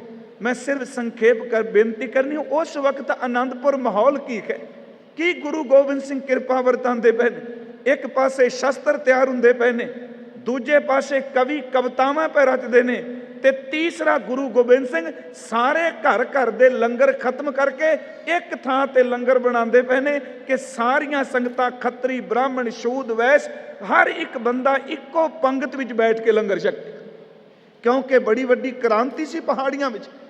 ਉਹ ਗਿਆ ਜੀ, ਹਜ਼ੂਰ ਚਰਨਾਂ ਵਿੱਚ ਜਾ ਕੇ ਮੱਥਾ ਟੇਕਿਆ। ਧੰਨ ਗੁਰੂ ਗੋਬਿੰਦ ਸਿੰਘ ਮਹਾਰਾਜ ਜੀ ਨੇ ਇਤਨਾ ਖਿਆਲ ਨਹੀਂ ਕੀਤਾ। ਇਹਨੇ ਮੱਥਾ ਜ਼ਰੂਰ ਟੇਕਿਆ, ਸਤਿਗੁਰੂ ਨੇ ਵੇਖਿਆ ਜਿਵੇਂ ਇਗਨੋਰ ਕਰ ਦਈਦਾ ਹੈ। ਸਾਰੀ ਰਾਤ ਭਾਈ ਨੰਦ ਲਾਲ ਰੋਇਆ। ਕਹਿੰਦਾ ਮਨਾ, ਇਸ ਬਾਦਸ਼ਾਹ, ਇਸ ਪਾਤਸ਼ਾਹ ਦੀ ਇੱਕ ਨਜ਼ਰ ਤਾਂ ਸ਼ਹਿਨਸ਼ਾਹੀ ਦੇ ਦਿੰਦੀ ਹੈ। ਤੇਰੇ ਤੋਂ ਕੀ ਭੁੱਲ ਹੋ ਗਈ ਕਿ ਗੁਰੂ ਗੋਬਿੰਦ ਸਿੰਘ ਨੇ ਅੱਜ ਕਿਰਪਾ ਦੇ ਨਜ਼ਰੀਏ ਨਾਲ ਨਹੀਂ ਤੈਨੂੰ ਦੇਖਿਆ। ਅੰਦਰ ਬੈਰਾਗ ਉੱਠਿਆ, ਇਹਨੇ ਲਿਖਣਾ ਸ਼ੁਰੂ ਕਰ ਦਿੱਤਾ। ਇਹਨਾਂ ਨਾਲ ਜਿਹੜਾ ਦਰੋਗਾ ਗਿਆਸੁਦੀਨ ਆਇਆ ਸੀ ਉਹ ਵਾਪਸ ਚਲਾ ਗਿਆ। ਤੇ ਭਾਈ ਸਾਹਿਬ ਭਾਈ ਨੰਦ ਲਾਲ ਜਦੋਂ ਬਿਰਹਾ ਵਿੱਚ ਦਿਨ ਰਾਤ ਕੁੱਠੇ ਗਏ, ਉਸ ਵਕਤ ਹਜ਼ੂਰ ਗੁਰੂ ਗੋਬਿੰਦ ਸਿੰਘ ਜੀ ਨੇ ਭਾਈ ਸਾਹਿਬ ਨੂੰ ਆਪਣੇ ਕੋਲ ਬੁਲਾਇਆ। ਤੇ ਇੱਕ ਮੈਂ ਬੇਨਤੀ ਕਰਾਂ ਕਿ ਬੈਰਾਗ, ਬਿਰਹਾ ਮਿਲਾਪ ਤੋਂ ਪਹਿਲਾਂ ਦੀ ਅਵਸਥਾ ਹੈ। ਜਿਹਦੀਆਂ ਅੱਖਾਂ ਵਿੱਚ ਆਪਣੇ ਪਿਆਰੇ ਦੀ ਯਾਦ ਵਿੱਚ ਪਾਣੀ ਨਹੀਂ ਆਇਆ, ਉਹਦੇ ਅੰਦਰ ਦੀ ਮੈਲ ਕਦੀ ਧੁੱਪ ਨਹੀਂ ਸਕਦੀ। ਦਰਿਆ ਵਿੱਚ ਫਲੱਡ ਆਵੇ, ਪਾਣੀ ਓਵਰਫਲੋ ਹੋ ਜਾਏ ਤੇ ਜਿੰਨਾ ਵੀ ਕਿਨਾਰੇ ਦਾ ਕੂੜਾ, ਗੰਦਗੀ, ਇਹ ਸਾਰਾ ਪਾਣੀ ਰੋੜ ਕੇ ਲੈ ਜਾਂਦਾ ਹੈ। ਤੇ ਜਿਹਦੇ ਅੰਦਰ ਬਿਰਹਾ ਦੀ ਕਾਂਗ ਪੈਦਾ ਹੋ ਜਾਏ, ਖੜ ਪੈਦਾ ਹੋ ਜਾਏ, ਤੇ ਬਿਰਹਾ ਦਾ ਇੱਕ ਅਥਰੂ ਕਰੋੜਾਂ ਜਨਮਾਂ ਦੀ ਮੈਲ ਰੋੜ ਕੇ ਲੈ ਜਾਂਦਾ, ਕਿਉਂਕਿ ਅਥਰੂ ਸਾਡੇ ਅੰਦਰ ਨੂੰ ਖੌਲਿਆਂ ਕਰਦੇ। ਇਹੀ ਕਾਰਨ, ਮੈਂ ਜ਼ਿਆਦਾ ਇੱਧਰ ਨਾ ਜਾਵਾਂ, ਗੁਰੂ ਗ੍ਰੰਥ ਸਾਹਿਬ ਦੀ ਬਾਣੀ ਵਿੱਚ ਜਿਤਨੇ ਮਹਾਂਪੁਰਖਾਂ ਦੇ ਬਚਨ ਨੇ, ਹਰ ਇੱਕ ਨੇ ਬਿਰਹਾ ਦੀ ਅਵਸਥਾ ਨੂੰ ਖੰਡਾਇਆ। ਗੁਰੂ ਨਾਨਕ ਸਾਹਿਬ ਜੀ ਨੂੰ ਪੜ੍ਹੋ, ਵੈਦ ਆਉਂਦਾ ਹੈ ਤੇ ਸਤਿਗੁਰੂ ਕਹਿੰਦੇ ਨੇ ਵੈਦ ਬੁਲਾਇਆ ਵੈਦ ਕੀ, ਪਕੜ ਢੰਡੋਲੇ ਬਾਹ, ਭੋਲਾ ਵੈਦ ਨਾ ਜਾਣੀ, ਕਰਕ ਕਰੇ ਜੇ ਮਾਖ। ਇਹਦਾ ਉਰਦੂ ਚ ਤਰਜਮਾ ਕੀਤਾ ਹੈ कि वैद ने जब नब्ज देखी तो आपने फौरन कहा, नब्ज को क्या देखते हो, नब्ज में रखा है क्या, जिस मर्ज की जुस्तजू में नब्ज पे रखते हो हाथ, मुझे दर्दे इश्क है और इश्क है मौला के साथ। तेनू पता ही नहीं अंदर दा दर्द की है। कबीर साहब नू पूछो, मेरे बाबा मैं बौरा, सब खलक सियानी मैं बौरा। नामदेव नू पूछो, मैं बौरी मेरा राम पतार, रच रच ताको करूं शिंगार। सतगुरु गुरु अर्जुन देव जी नू पूछो, एक घड़ी ना मिलते तां कलयुग होता। गुरु ग्रंथ साहिब दे अमृत बचन, बाबा फरीद तां बैराग दा बिरहा दा महान दरवेश कहे कि बिरहा बिरहा आखिए, बिरहा तू सुल्तान, फरीदा जित तन बिरो ना उपजै सो तन जान। मसान मैं इत्थे थोड़े जे अर्थ जरूर करा, क्योंकि इस वार मैं सबजैक्ट चुने ਕੇਵਲ ਧੰਨ ਗੁਰੂ ਗੋਬਿੰਦ ਸਿੰਘ ਜੀ ਦੀ ਜੀਵਨ ਯਾਤਰਾ ਨੂੰ ਮੱਥਾ ਟੇਕਣਾ ਹੈ। ਹੁਣ ਇਹਦੇ ਅਰਥ ਕੀ ਨੇ? ਬਿਰਹਾ ਤੂੰ ਸੁਲਤਾਨ, ਅਖਰੀ ਅਰਥ ਸੁਲਤਾਨ ਦਾ ਅਰਥ ਸਮਰਾਟ, ਬਾਦਸ਼ਾਹ। ਹੁਣ ਇਹ ਬਿਰਹਾ ਨੂੰ ਸੁਲਤਾਨ ਕਿਉਂ ਕਹਿ ਦਿੱਤਾ? ਆ ਜਿਹੜਾ ਸਾਡਾ ਸਰੀਰ ਹੈ ਨਾ, ਇਹ 5 ਤੱਤਾਂ ਦਾ ਬਣਿਆ। 5 ਤੱਤਾਂ ਦੇ ਨਾਲ ਇਹਦੇ ਵਿੱਚ 5 ਜਜ਼ਬੇ ਨੇ। ਜਿਹੜੇ 5 ਜਜ਼ਬੇ ਨੇ ਉਹ ਜੇ ਸਹੀ ਅਰਥਾਂ ਵਿੱਚ ਵਰਤੇ ਜਾਣ, ਉਹ ਰਾਮ ਰਸ ਵਿੱਚ ਕਨਵਰਟ ਹੋ ਜਾਣਗੇ, ਤੇ ਜੇ ਕਿਤੇ ਉਹਨਾਂ ਜਜ਼ਬਿਆਂ ਦੀ ਦੁਰਵਰਤੋਂ ਹੋ ਜਾਏ ਤੇ ਉਹ ਵਾਸ਼ਨਾ ਦਾ ਰਸ ਬਣ ਜਾਣ। ਫਿਰ ਬੇਨਤੀ ਸੁਣੀ, 5 ਜਜ਼ਬੇ ਨੇ। ਕਾਮ ਇੱਕ ਜਜ਼ਬਾ ਹੈ, ਮਨੁੱਖੀ ਸਰੀਰ ਵਿੱਚੋਂ ਉੱਠਦਾ। ਕ੍ਰੋਧ ਇੱਕ ਜਜ਼ਬਾ ਹੈ, ਮਨੁੱਖ ਦੇ ਤਨ ਵਿੱਚ ਉੱਠਦਾ। ਪਰ ਜਿਤਨੇ ਵੀ ਕਾਮ, ਕ੍ਰੋਧ, ਲੋਭ, ਮੋਹ, ਅਹੰਕਾਰ ਦੇ ਜਜ਼ਬੇ ਨੇ, ਹਰ ਇੱਕ ਇਹ ਜਜ਼ਬਾ ਸਾਨੂੰ ਉਦਾਸੀ ਦੇ ਕੇ ਜਾਂਦਾ ਹੈ। ਗੱਲ ਧਿਆਨ ਨਾਲ ਸੁਣਿਓ। ਕਾਮ ਵੀ ਇੱਕ ਜਜ਼ਬਾ ਹੈ, ਇਹਦੀ ਪੂਰਤੀ ਤੋਂ ਬਾਅਦ ਬੰਦੇ ਕੋਲ ਕੇਵਲ ਉਦਾਸੀ ਹੈ। ਕ੍ਰੋਧ ਇੱਕ ਜਜ਼ਬਾ ਹੈ, ਆਦਮੀ ਕਤਲ ਕਰ ਦਿੰਦਾ ਹੈ, ਕਤਲ ਕਰਨ ਤੋਂ ਬਾਅਦ ਕਈ ਸਾਲ ਜੇਲ੍ਹ ਵਿੱਚ ਬੈਠਾ ਰੋਂਦਾ ਹੈ। ਮੋਹ ਇੱਕ ਜਜ਼ਬਾ ਹੈ, ਲਾਲਚ ਇੱਕ ਜਜ਼ਬਾ ਹੈ। ਜਿਤਨੇ ਵੀ ਜਜ਼ਬੇ ਨੇ, ਇਹਨਾਂ ਤੋਂ ਬਾਅਦ ਬੰਦਾ ਕੇਵਲ ਉਦਾਸ ਹੁੰਦਾ ਹੈ। ਪਰ ਬਿਰਹਾ ਸੁਲਤਾਨ ਇਸ ਕਰਕੇ ਵੇ, ਇਹਦੇ ਰੋਣ ਤੋਂ ਬਾਅਦ ਸਾਈਂ ਦਾ ਮਿਲਾਪ ਹੁੰਦਾ। ਇਹ ਸੁਲਤਾਨ ਹੈ। ਗੱਲ ਧਿਆਨ ਨਾਲ ਸੁਣਿਓ, ਕਿਉਂ ਸੁਲਤਾਨ ਕਿਹਾ? ਬਿਰਹਾ ਬਿਰਹਾ ਆਖੀਐ, ਬਿਰਹਾ ਤੂੰ ਸੁਲਤਾਨ, ਫਰੀਦਾ ਜਿਤ ਤਨ ਬਿਰਹੋ ਨਾ ਉਪਜੈ, ਸੋ ਤਨ ਜਾਨ ਮਸਾਨ। ਸਤਿਗੁਰੂ ਗੁਰੂ ਕਲਗੀਧਰ ਦੇ ਚਰਨਾਂ ਵਿੱਚ ਬਿਰਹਾ ਵਿੱਚ ਕੁੱਠੇ ਗਏ। ਹਜ਼ੂਰ ਦੇ ਚਰਨਾਂ 'ਚ ਆਏ। ਸਤਿਗੁਰੂ ਨੇ ਨਜ਼ਰ ਭਰ ਕੇ ਦੇਖਿਆ, ਕਹਿਣ ਲੱਗੇ, ਨੰਦ ਲਾਲ ਤੁਸੀਂ ਉਦਾਸ ਕਿਉਂ ਹੋ? ਆਪਣੇ ਵੱਲੋਂ ਕਿਤਾਬ ਦਿੱਤੀ, ਨਾਮ ਸੀ ਬੰਦਗੀ ਨਾਮਾ। ਹਜ਼ੂਰ ਨੇ ਪੜ੍ਹਨ ਤੋਂ ਬਾਅਦ ਕਿਹਾ, ਬੰਦਗੀ ਨਾਮਾ ਨਹੀਂ, ਇਹ ਜ਼ਿੰਦਗੀ ਨਾਮਾ ਹੈ। ਤੇ ਜਿਹੜਾ ਤੁਹਾਡੀ ਕਿਤਾਬ ਨੂੰ ਪੜ੍ਹੇਗਾ, ਉਹਦੇ ਸੱਚਮੁੱਚ ਅਮਰ ਰਹਿਣ ਵਾਲੀ ਜ਼ਿੰਦਗੀ ਉਹਨੂੰ ਮਿਲੇਗੀ। ਭਾਈ ਨੰਦ ਲਾਲ ਹਜ਼ੂਰ ਦੇ ਚਰਨਾਂ ਵਿੱਚ ਕਹਿੰਦੇ ਨੇ, ਮਹਾਰਾਜ ਇੱਕ ਕਿਰਪਾ ਕਰੋ, ਮੇਰੇ ਅੰਦਰ ਨੂੰ ਧੋਣ ਦੀ ਦਾਤ ਬਖਸ਼ ਦੇ। ਇੰਨੇ ਵਿਦਵਾਨ, ਮੇਰੇ ਤੇ ਕਿਰਪਾ ਕਰੋ। ਆ ਗੱਲ ਧਿਆਨ ਨਾਲ ਸੁਣਿਓ। ਧੰਨ ਗੁਰੂ ਗੋਬਿੰਦ ਸਿੰਘ ਕਹਿੰਦੇ, ਨੰਦ ਲਾਲ ਜੇ ਅੰਦਰ ਦੀ ਦਾਤ ਮਾਨਣੀ ਹੈ ਤਾਂ ਇੱਕ ਕੰਮ ਕਰੋ, ਗੁਰੂ ਕੇ ਲੰਗਰ ਦੇ ਭਾਂਡੇ ਮਾਂਜਿਆ ਕਰੋ, ਗੁਰੂ ਕੇ ਲੰਗਰ ਪਕਾਓ, ਗੁਰੂ ਕੇ ਲੰਗਰ ਦੀ ਸੇਵਾ ਕਰੋ। ਤੇ ਜਿਤਨਾ ਤੁਸੀਂ ਭਾਵਨਾ ਨਾਲ ਭਿੱਜ ਕੇ ਲੰਗਰ ਦੀ ਸੇਵਾ ਕਰੋਗੇ, ਓਨੀ ਸਤਿਗੁਰੂ ਦੇ ਘਰ ਵਿੱਚੋਂ ਤੁਹਾਨੂੰ ਬਖਸ਼ੀਸ਼ ਮਿਲੇਗੀ। ਭਾਈ ਨੰਦ ਲਾਲ ਵਰਗਾ ਵਿਦਵਾਨ ਪੂਰੇ ਹਿੰਦੁਸਤਾਨ ਵਿੱਚ, ਮੁਸਲਮਾਨਾਂ ਵਿੱਚ, ਹਿੰਦੂਆਂ ਵਿੱਚ ਉਹਦੇ ਸਾਨੀ ਕੋਈ ਨਹੀਂ, ਅਰਬੀ ਫਾਰਸੀ ਵਿੱਚ। ਪਰ ਅੱਜ ਮੋਢੇ ਤੇ ਰੱਖ ਕੇ ਕੱਪੜਾ ਗੁਰੂ ਗੋਬਿੰਦ ਸਿੰਘ ਦੇ ਲੰਗਰ ਦੀ ਇੱਕ ਸੇਵਾ ਉਹਨਾਂ ਨੂੰ ਸੌਂਪੀ ਗਈ। ਭਾਂਡੇ ਮਾਂਜਦੇ ਨੇ ਆਨੰਦਪੁਰ ਲੰਗਰਾਂ ਵਿੱਚ, ਹਜ਼ੂਰ ਦੇ ਦਰ ਉੱਤੇ ਲੰਗਰ ਪਕਾਉਂਦੇ ਨੇ। ਕਦੀ ਉਹਨਾਂ ਇਹ ਨਹੀਂ ਚਿਤਾਰਿਆ ਕਿ ਮਹਾਰਾਜ ਮੈਂ ਵਿਦਵਾਨ ਤਾਂ ਲੰਗਰ ਵਿੱਚ। ਇਹ ਸਿਰਫ ਇੱਕੋ ਕਾਰਨ ਹੈ ਕਿ ਸਾਡੇ ਲੋਕਾਂ ਕੋਲ, ਖਿਮਾ ਕਰਿਓ ਮੈਂ ਵੀ ਸ਼ਾਮਲ ਹਾਂ, ਅੱਖਰ ਬੜੇ ਨੇ ਪਰ ਅੱਖਰਾਂ ਨਾਲ ਜੀਵਨ ਨਹੀਂ। ਜੇ ਅੱਖਰਾਂ ਦੇ ਨਾਲ ਜੀਵਨ ਨਾ ਹੋਇਆ ਤੇ ਪਿਆਰਿਓ, ਅੱਖਰਾਂ ਦੀ ਕੋਈ ਕੀਮਤ ਨਹੀਂ ਰਹਿੰਦੀ। ਭਾਈ ਨੰਦ ਲਾਲ ਜੀ ਨੇ ਸੇਵਾ ਕਰਨੀ ਸ਼ੁਰੂ ਕੀਤੀ। ਹਜ਼ੂਰ ਦੇ ਦਰਬਾਰ ਵਿੱਚੋਂ ਲੰਗਰ ਦੇ ਅਰਥ ਕੀ ਨੇ? ਭਾਵੇਂ ਲੰਗਰ ਦਾ ਅਰਥ ਅਸੀਂ ਕਹਿ ਦਿਆਂਗੇ ਕਿ ਪੰਗਤ ਲਾ ਕੇ ਭੋਜਨ ਛਕਾਉਣਾ, ਉਹ ਲੰਗਰ ਦਾ ਅਰਥ ਹੈ ਅੰਕਰ। ਆ ਜਿਹੜੇ ਤੁਹਾਡੇ ਨੇੜੇ ਜਹਾਜ਼ ਹੁੰਦਾ ਕੋਈ, ਤੇ ਲੰਗਰ ਥੱਲੇ ਸੱਟਿਆ ਜਾਂਦਾ। ਕਿਉਂ? ਕਿਉਂਕਿ ਉਹ ਸਹਾਰਾ ਦੇ ਕੇ ਜਹਾਜ਼ ਨੂੰ ਡੋਲਣ ਤੋਂ ਬਚਾਉਂਦੇ ਨੇ। ਲੰਗਰ ਦਾ ਅਰਥ ਹੈ ਸਹਾਰਾ। ਇਹਦਾ ਮਤਲਬ ਜਿਹਨੂੰ ਕਿਤੇ ਵੀ ਪ੍ਰਸ਼ਾਦਾ ਨਾ ਮਿਲੇ, ਉਹ ਗੁਰੂ ਨਾਨਕ ਦੇ ਘਰ ਵਿੱਚ ਆਵੇ, ਉਹਨੂੰ ਸਹਾਰਾ ਮਿਲ ਜਾਂਦਾ ਹੈ। ਉਹ ਲੰਗਰ ਦੀ ਸੇਵਾ ਵਿੱਚ ਲੱਗ ਗਏ। ਹਜ਼ੂਰ ਸੱਚੇ ਪਾਤਸ਼ਾਹ ਮਹਾਰਾਜ ਇੱਕ ਦਿਨ ਲੰਗਰਾਂ ਦੀ ਪ੍ਰੀਖਿਆ ਕਰਨ ਵਾਸਤੇ ਆਏ ਆਨੰਦਪੁਰ ਸਾਹਿਬ, ਜਿੱਥੇ ਜੰਗਾਂ ਯੁੱਧਾਂ ਦੀ ਤਿਆਰੀ ਸੀ। ਉੱਥੇ ਗੁਰਦੇਵ ਜ਼ਿੰਦਗੀ ਘੜਨ ਦਾ ਸਲੀਕਾ ਪੈ ਸਿਖਾਉਂਦੇ। ਹਰ ਇੱਕ ਦੇ ਲੰਗਰ ਵੀ ਸ਼ਾਮ ਨੂੰ ਗਏ। ਤੇ ਕਿਸੇ ਨੇ ਕਿਹਾ, ਮਹਾਰਾਜ ਅਜੇ ਲੰਗਰ ਦਾ ਵਕਤ ਨਹੀਂ। ਕਿਸੇ ਨੇ ਕਿਹਾ, ਮਹਾਰਾਜ ਕੋਈ ਸਮਾਂ ਰੁਕ ਜਾਓ। ਕਿਸੇ ਨੇ ਕਿਹਾ, ਅਜੇ ਤਾਂ ਅਰਦਾਸ ਵੀ ਨਹੀਂ ਕੀਤੀ। ਹਜ਼ੂਰ ਲੰਘਦੇ ਹੋਏ ਭਾਈ ਨੰਦ ਲਾਲ ਦੇ ਲੰਗਰ ਵੀ ਜਾ ਪਹੁੰਚੇ। ਸਤਿਗੁਰਾਂ ਨੇ ਭਗਵੇਂ ਬਸਤਰ ਪਾਏ, ਸਾਧੂਆਂ ਦੀ ਤਰ੍ਹਾਂ, ਨਿਰਮਲਿਆਂ ਦੀ ਤਰ੍ਹਾਂ ਗਿਲਟੀ ਬੰਨੀ ਹੋਈ, ਹੱਥ ਵਿੱਚ ਚਿੱਪੀ, ਆਪਣਾ ਰੂਪ ਬਦਲਿਆ। ਆਵਾਜ਼ ਦਿੱਤੀ, ਕਹਿਣ ਲੱਗੇ, ਭੁੱਖ ਲੱਗੀ ਹੈ, ਲੰਗਰ ਛਕਣ ਨੂੰ ਮਿਲੇਗਾ। ਭਾਈ ਨੰਦ ਲਾਲ ਸਾਹਿਬ ਆਟਾ ਪੈ ਗੁੰਨਦੇ ਸਨ। ਉਹ ਇੱਕੋ ਦਮ ਭਰੇ ਕੋਈ ਹੱਥ ਆਟੇ ਨਾਲ ਧੰਨ ਗੁਰੂ ਗੋਬਿੰਦ ਸਿੰਘ ਜੀ ਦੇ ਚਰਨਾਂ 'ਚ ਆ ਗਏ। ਕਹਿਣ ਲੱਗੇ, ਅਤੀਤ ਪੁਰਖ, ਮਹਾਂਪੁਰਖ, ਤੁਸੀਂ ਆਏ ਹੋ। ਹੁਣ ਇਸ ਵਕਤ ਮੈਂ ਆਟਾ ਗੁੰਨ ਰਿਹਾ, ਦਾਲ ਭਿੱਜੀ ਹੋਈ ਅੱਗ ਤੇ ਰੱਖੀ ਏ, ਜੇ ਥੋੜਾ ਜਿਹਾ ਸਮਾਂ ਰੁਕ ਜਾਓ ਮੈਂ ਹੁਣੇ ਤਿਆਰ ਕਰ ਦੇਣਾ। ਕਹਿਣ ਲੱਗੇ ਸਾਨੂੰ ਤਾਂ ਜਲਦੀ ਹੈ। ਕਹਿਣ ਲੱਗੇ ਫਿਰ ਇੱਕ ਕਿਰਪਾ ਕਰਿਓ, ਇਹ ਗੁਰੂ ਗੋਬਿੰਦ ਸਿੰਘ ਦਾ ਲੰਗਰ ਹੈ, ਇੱਥੋਂ ਵਾਪਸ ਨਾ ਜਾਇਓ। ਮੇਰੀ ਬੇਨਤੀ ਹੈ ਜੋ ਕੁਝ ਮੇਰੇ ਕੁਝ ਕੱਚਾ ਪੱਕਾ ਤਿਆਰ ਹੈ ਤੁਸੀਂ ਕਿਰਪਾ ਕਰਕੇ ਛਕ ਲਓ। ਮਹਾਰਾਜ ਉੱਥੇ ਰੁਕ ਗਏ, ਉੱਥੇ ਲੰਗਰ ਛਕਿਆ। ਸਵੇਰੇ ਦਰਬਾਰ ਸਜਿਆ, ਜਿਤਨੇ ਲਾਂਗਰੀ ਸਨ ਸਾਰੇ ਬੁਲਾ ਲਏ। ਭਾਈ ਨੰਦ ਲਾਲ ਸਾਹਿਬ ਨੂੰ ਆਵਾਜ਼ ਦਿੱਤੀ, ਭਾਈ ਨੰਦ ਲਾਲ ਸਾਹਿਬ ਜੀ ਵੀ ਆ ਗਏ। ਹਜ਼ੂਰ ਨੇ ਕਿਹਾ ਨੰਦ ਲਾਲ ਤੁਸੀਂ ਸਾਡੇ ਦਾਤੇ ਹੋ। ਗੱਲ ਧਿਆਨ ਨਾਲ ਸੁਣੇ, ਗੁਰਪ੍ਰਤਾਪ ਸੂਰੀ ਦਾ ਸ਼ਬਦ ਹੈ ਗ੍ਰੰਥ ਦਾ। ਮਹਾਰਾਜ ਮੈਂ ਕਿਉਂ? ਕਹਿਣ ਲੱਗੇ ਰਾਤ ਸਾਰੇ ਲੰਗਰਾਂ 'ਚ ਗਏ, ਕਿਸੇ ਨੇ ਕਿਹਾ ਟਾਈਮ ਨਹੀਂ, ਕਿਸੇ ਨੇ ਕਿਹਾ ਪੱਕਾ ਨਹੀਂ, ਕਿਸੇ ਨੇ ਕਿਹਾ ਇਸ ਤਰ੍ਹਾਂ ਨਹੀਂ, ਅਜੇ ਵਕਤ ਨਹੀਂ। ਕਹਿਣ ਲੱਗੇ ਕੇਵਲ ਇੱਕ ਤੁਸੀਂ ਸੋ। ਲੰਗਰ ਦੇ ਨਾਲ ਨਾਲ ਤੁਹਾਡੇ ਅੰਦਰ ਦੀ ਨਿਮਰਤਾ ਤੇ ਸ਼ਬਦ ਵਰਤ ਕੇ ਕਹਿਣ ਲੱਗੇ ਨੰਦ ਲਾਲ ਭੋ ਹਮਰੋ ਦਾਤਾ।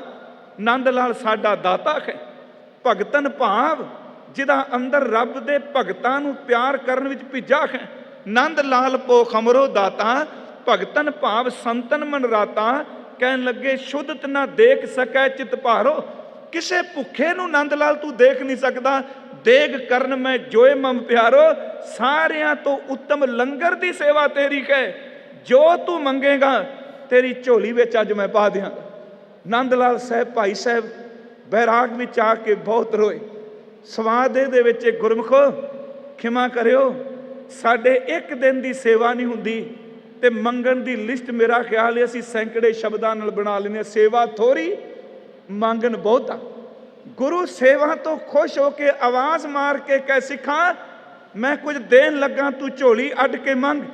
ਕਹਿਣ ਲੱਗੇ ਭਾਈ ਨੰਦ ਲਾਲ ਸਾਹਿਬ ਜੀ ਨੂੰ ਕੁਛ ਮੰਗੋ।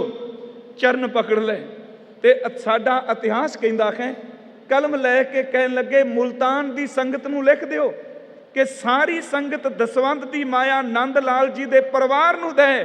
ਹੱਥ ਜੋੜ ਕੇ ਕਹਿੰਦੇ ਸਤਿਗੁਰੂ ਦਸਵੰਧ ਦੀ ਮਾਇਆ ਨਹੀਂ, ਮੇਰੇ ਵੱਡੇ ਵਡੇਰੇ ਕਲਮ ਦੀ ਕਮਾਈ ਖਾਂਦੇ ਸਨ, ਪੜ੍ਹੇ ਲਿਖੇ, ਮੈਨੂੰ ਧਨ ਨਹੀਂ। ਜੇ ਤਰਸ ਦੇ ਘਰ ਵਿੱਚ ਆਇਓ ਮੇਰੇ ਬੱਚਿਆਂ ਨੂੰ ਕਿਰਤ ਦਿਓ ਤੇ ਮੇਰੇ ਤੇ ਬਖਸ਼ਿਸ਼ ਕਰੋ, ਮੈਨੂੰ ਕੀਰਤੀ ਦੀ ਦਾਤ ਦੇ ਦਿਓ। ਉੱਥੇ ਜਿਹੜੇ ਸ਼ਬਦ ਕਹਿ ਭਾਵੇਂ ਜ਼ਿੰਦਗੀ ਨਾਮਾਂ ਵਿੱਚੋਂ ਨੇ, ਮੈਂ ਉਹ 3-4 ਜ਼ਰੂਰ ਆਪ ਨਾਲ ਸਾਂਝੇ ਕਰਨੇ।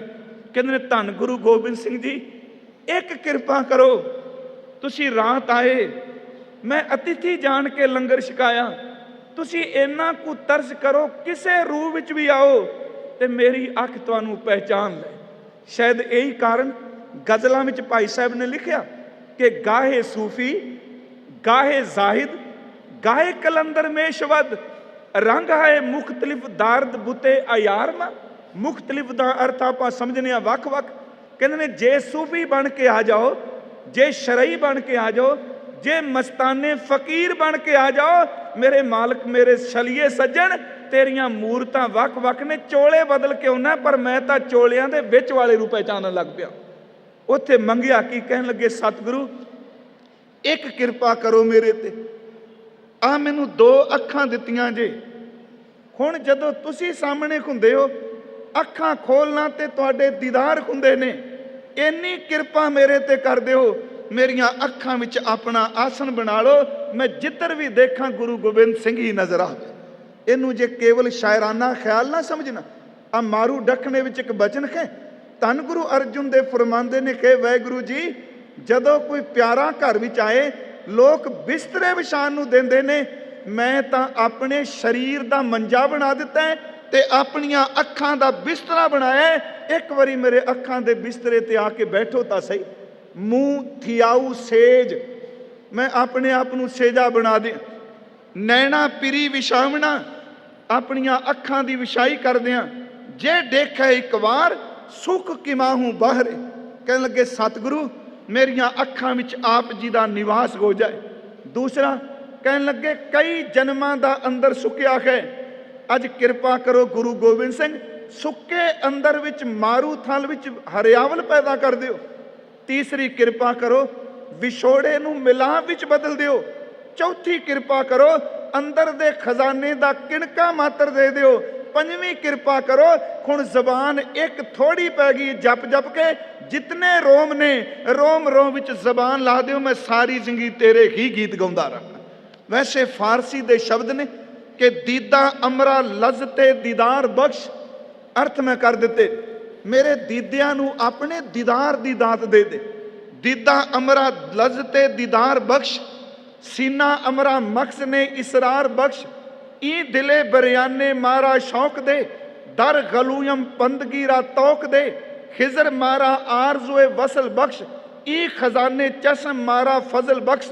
हर सरे मयूम जुबां कुन अज करम, ता बगोए वसब हाकरा दम बदम। जिन्ने रोम ने रोम रोम विच जबान लग जाए, मैं सारी जिंदगी रोम रोम करके तेनू जपदा रहा। आनंदपुर साहिब की धरती ते रूहानीयत का एक बाग खिड़ गया, हर एक नू किरपा मिली।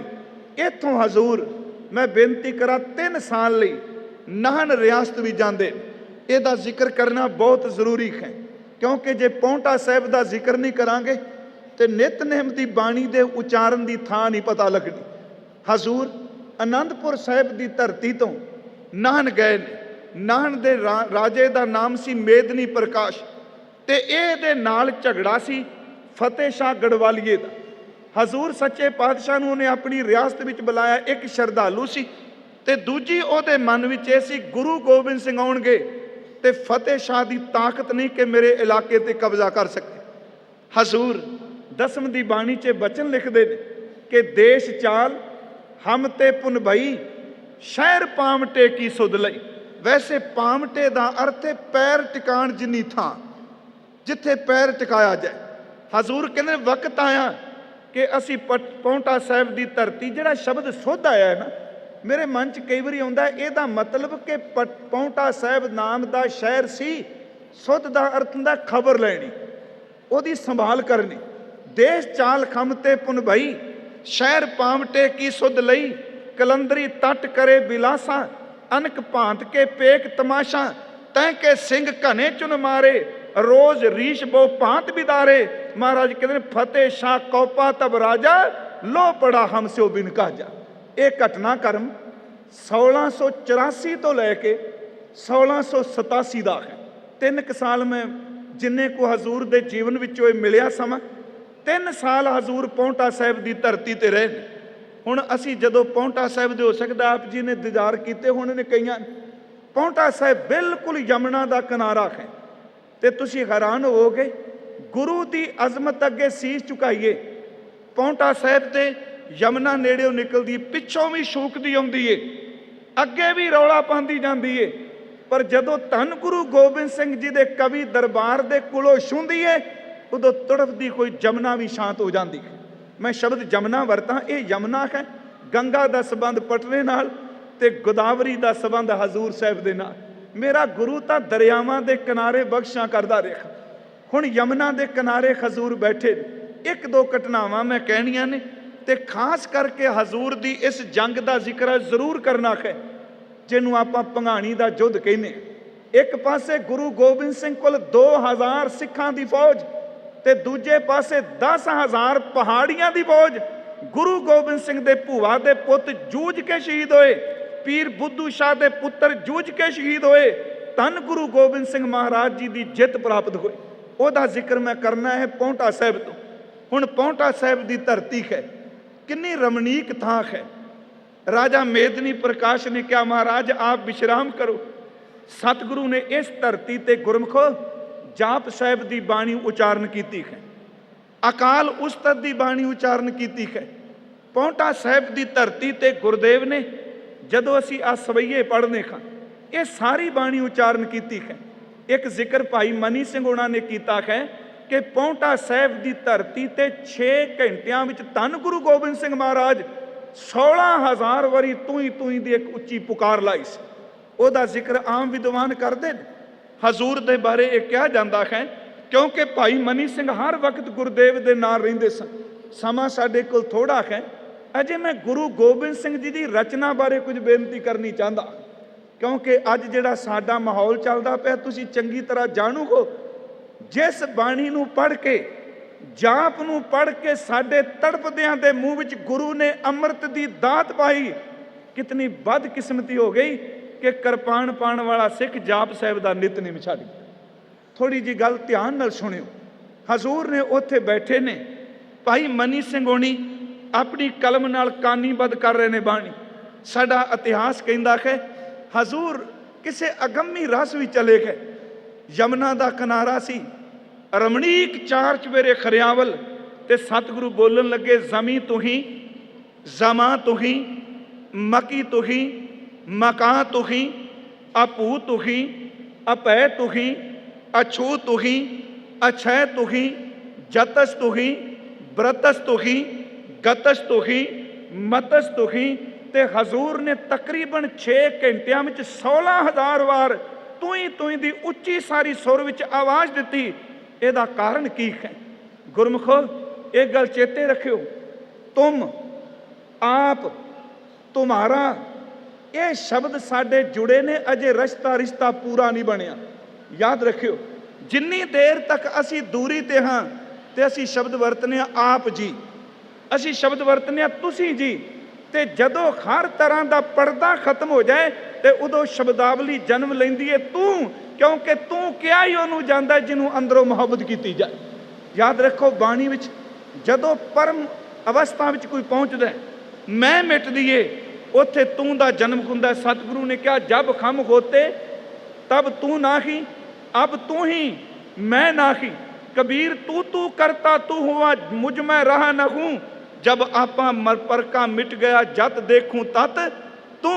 यही फर्क खौमे विच बज्जा बंदा कहंदा मैं ते मेरा, ते उच्ची अवस्था विच पहुंचण वाला कहंदा तू ते तेरा।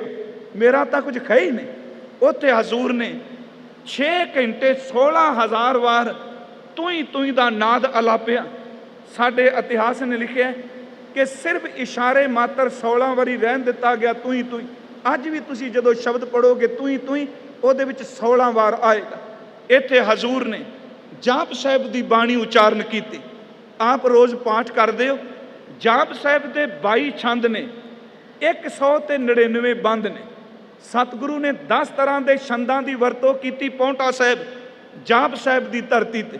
ਥੋੜਾ ਜਿਹਾ ਇਸ ਬੇਨਤੀ ਨੂੰ ਧਿਆਨ ਨਾਲ ਸੁਣਿਓ। 22 ਛੰਦ ਨੇ ਪਰ 10 ਤਰ੍ਹਾਂ ਦੇ ਨੇ, ਕਿਉਂਕਿ ਕੁਝ ਛੰਦ ਰਿਪੀਟ ਹੋਏ ਨੇ। 199 ਬੰਦ ਨੇ। छपै छंद, भुजंग प्रयात छंद, चाचरी छंद, चरपड़ छंद, रुवाल छंद, मधपार छंद, भगवती छंद, रसावल छंद, हर बोल मना छंद ते एक अछरी छंद। ये 10 तरह के छंद ने। महाराज जी ने 22 वारी जिहड़ा लिया है।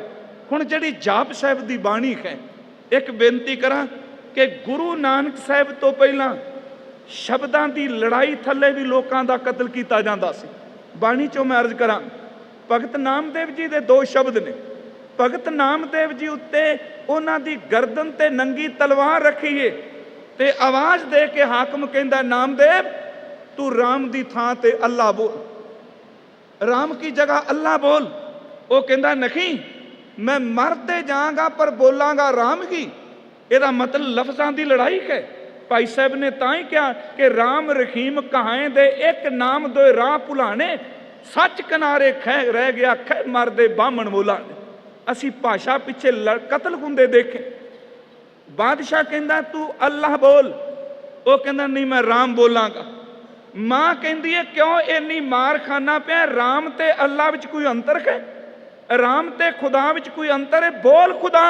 कहंदा मैं तेरा दुध पी के जिंदगी लईए, पर मां मेरे टुकड़े टुकड़ियां विचों भी राम की आवाज़ निकलेगी। क्यों? पुछदी है मां कि अल्लाह खुदा ते राम च अंतर पै गया, तू द्वैश विच है? कहन लगे नहीं अम्मा, खुदा मैं अपनी मौज विच कहांगा, ते जे कोई धक्के नाल जबरदस्ती मेरे तो खुदा कहाना चाहे मैं अपनी गर्दन उतरानी प्रवान करांगा, पर मैं किसी की गुलामी नहीं सह सका।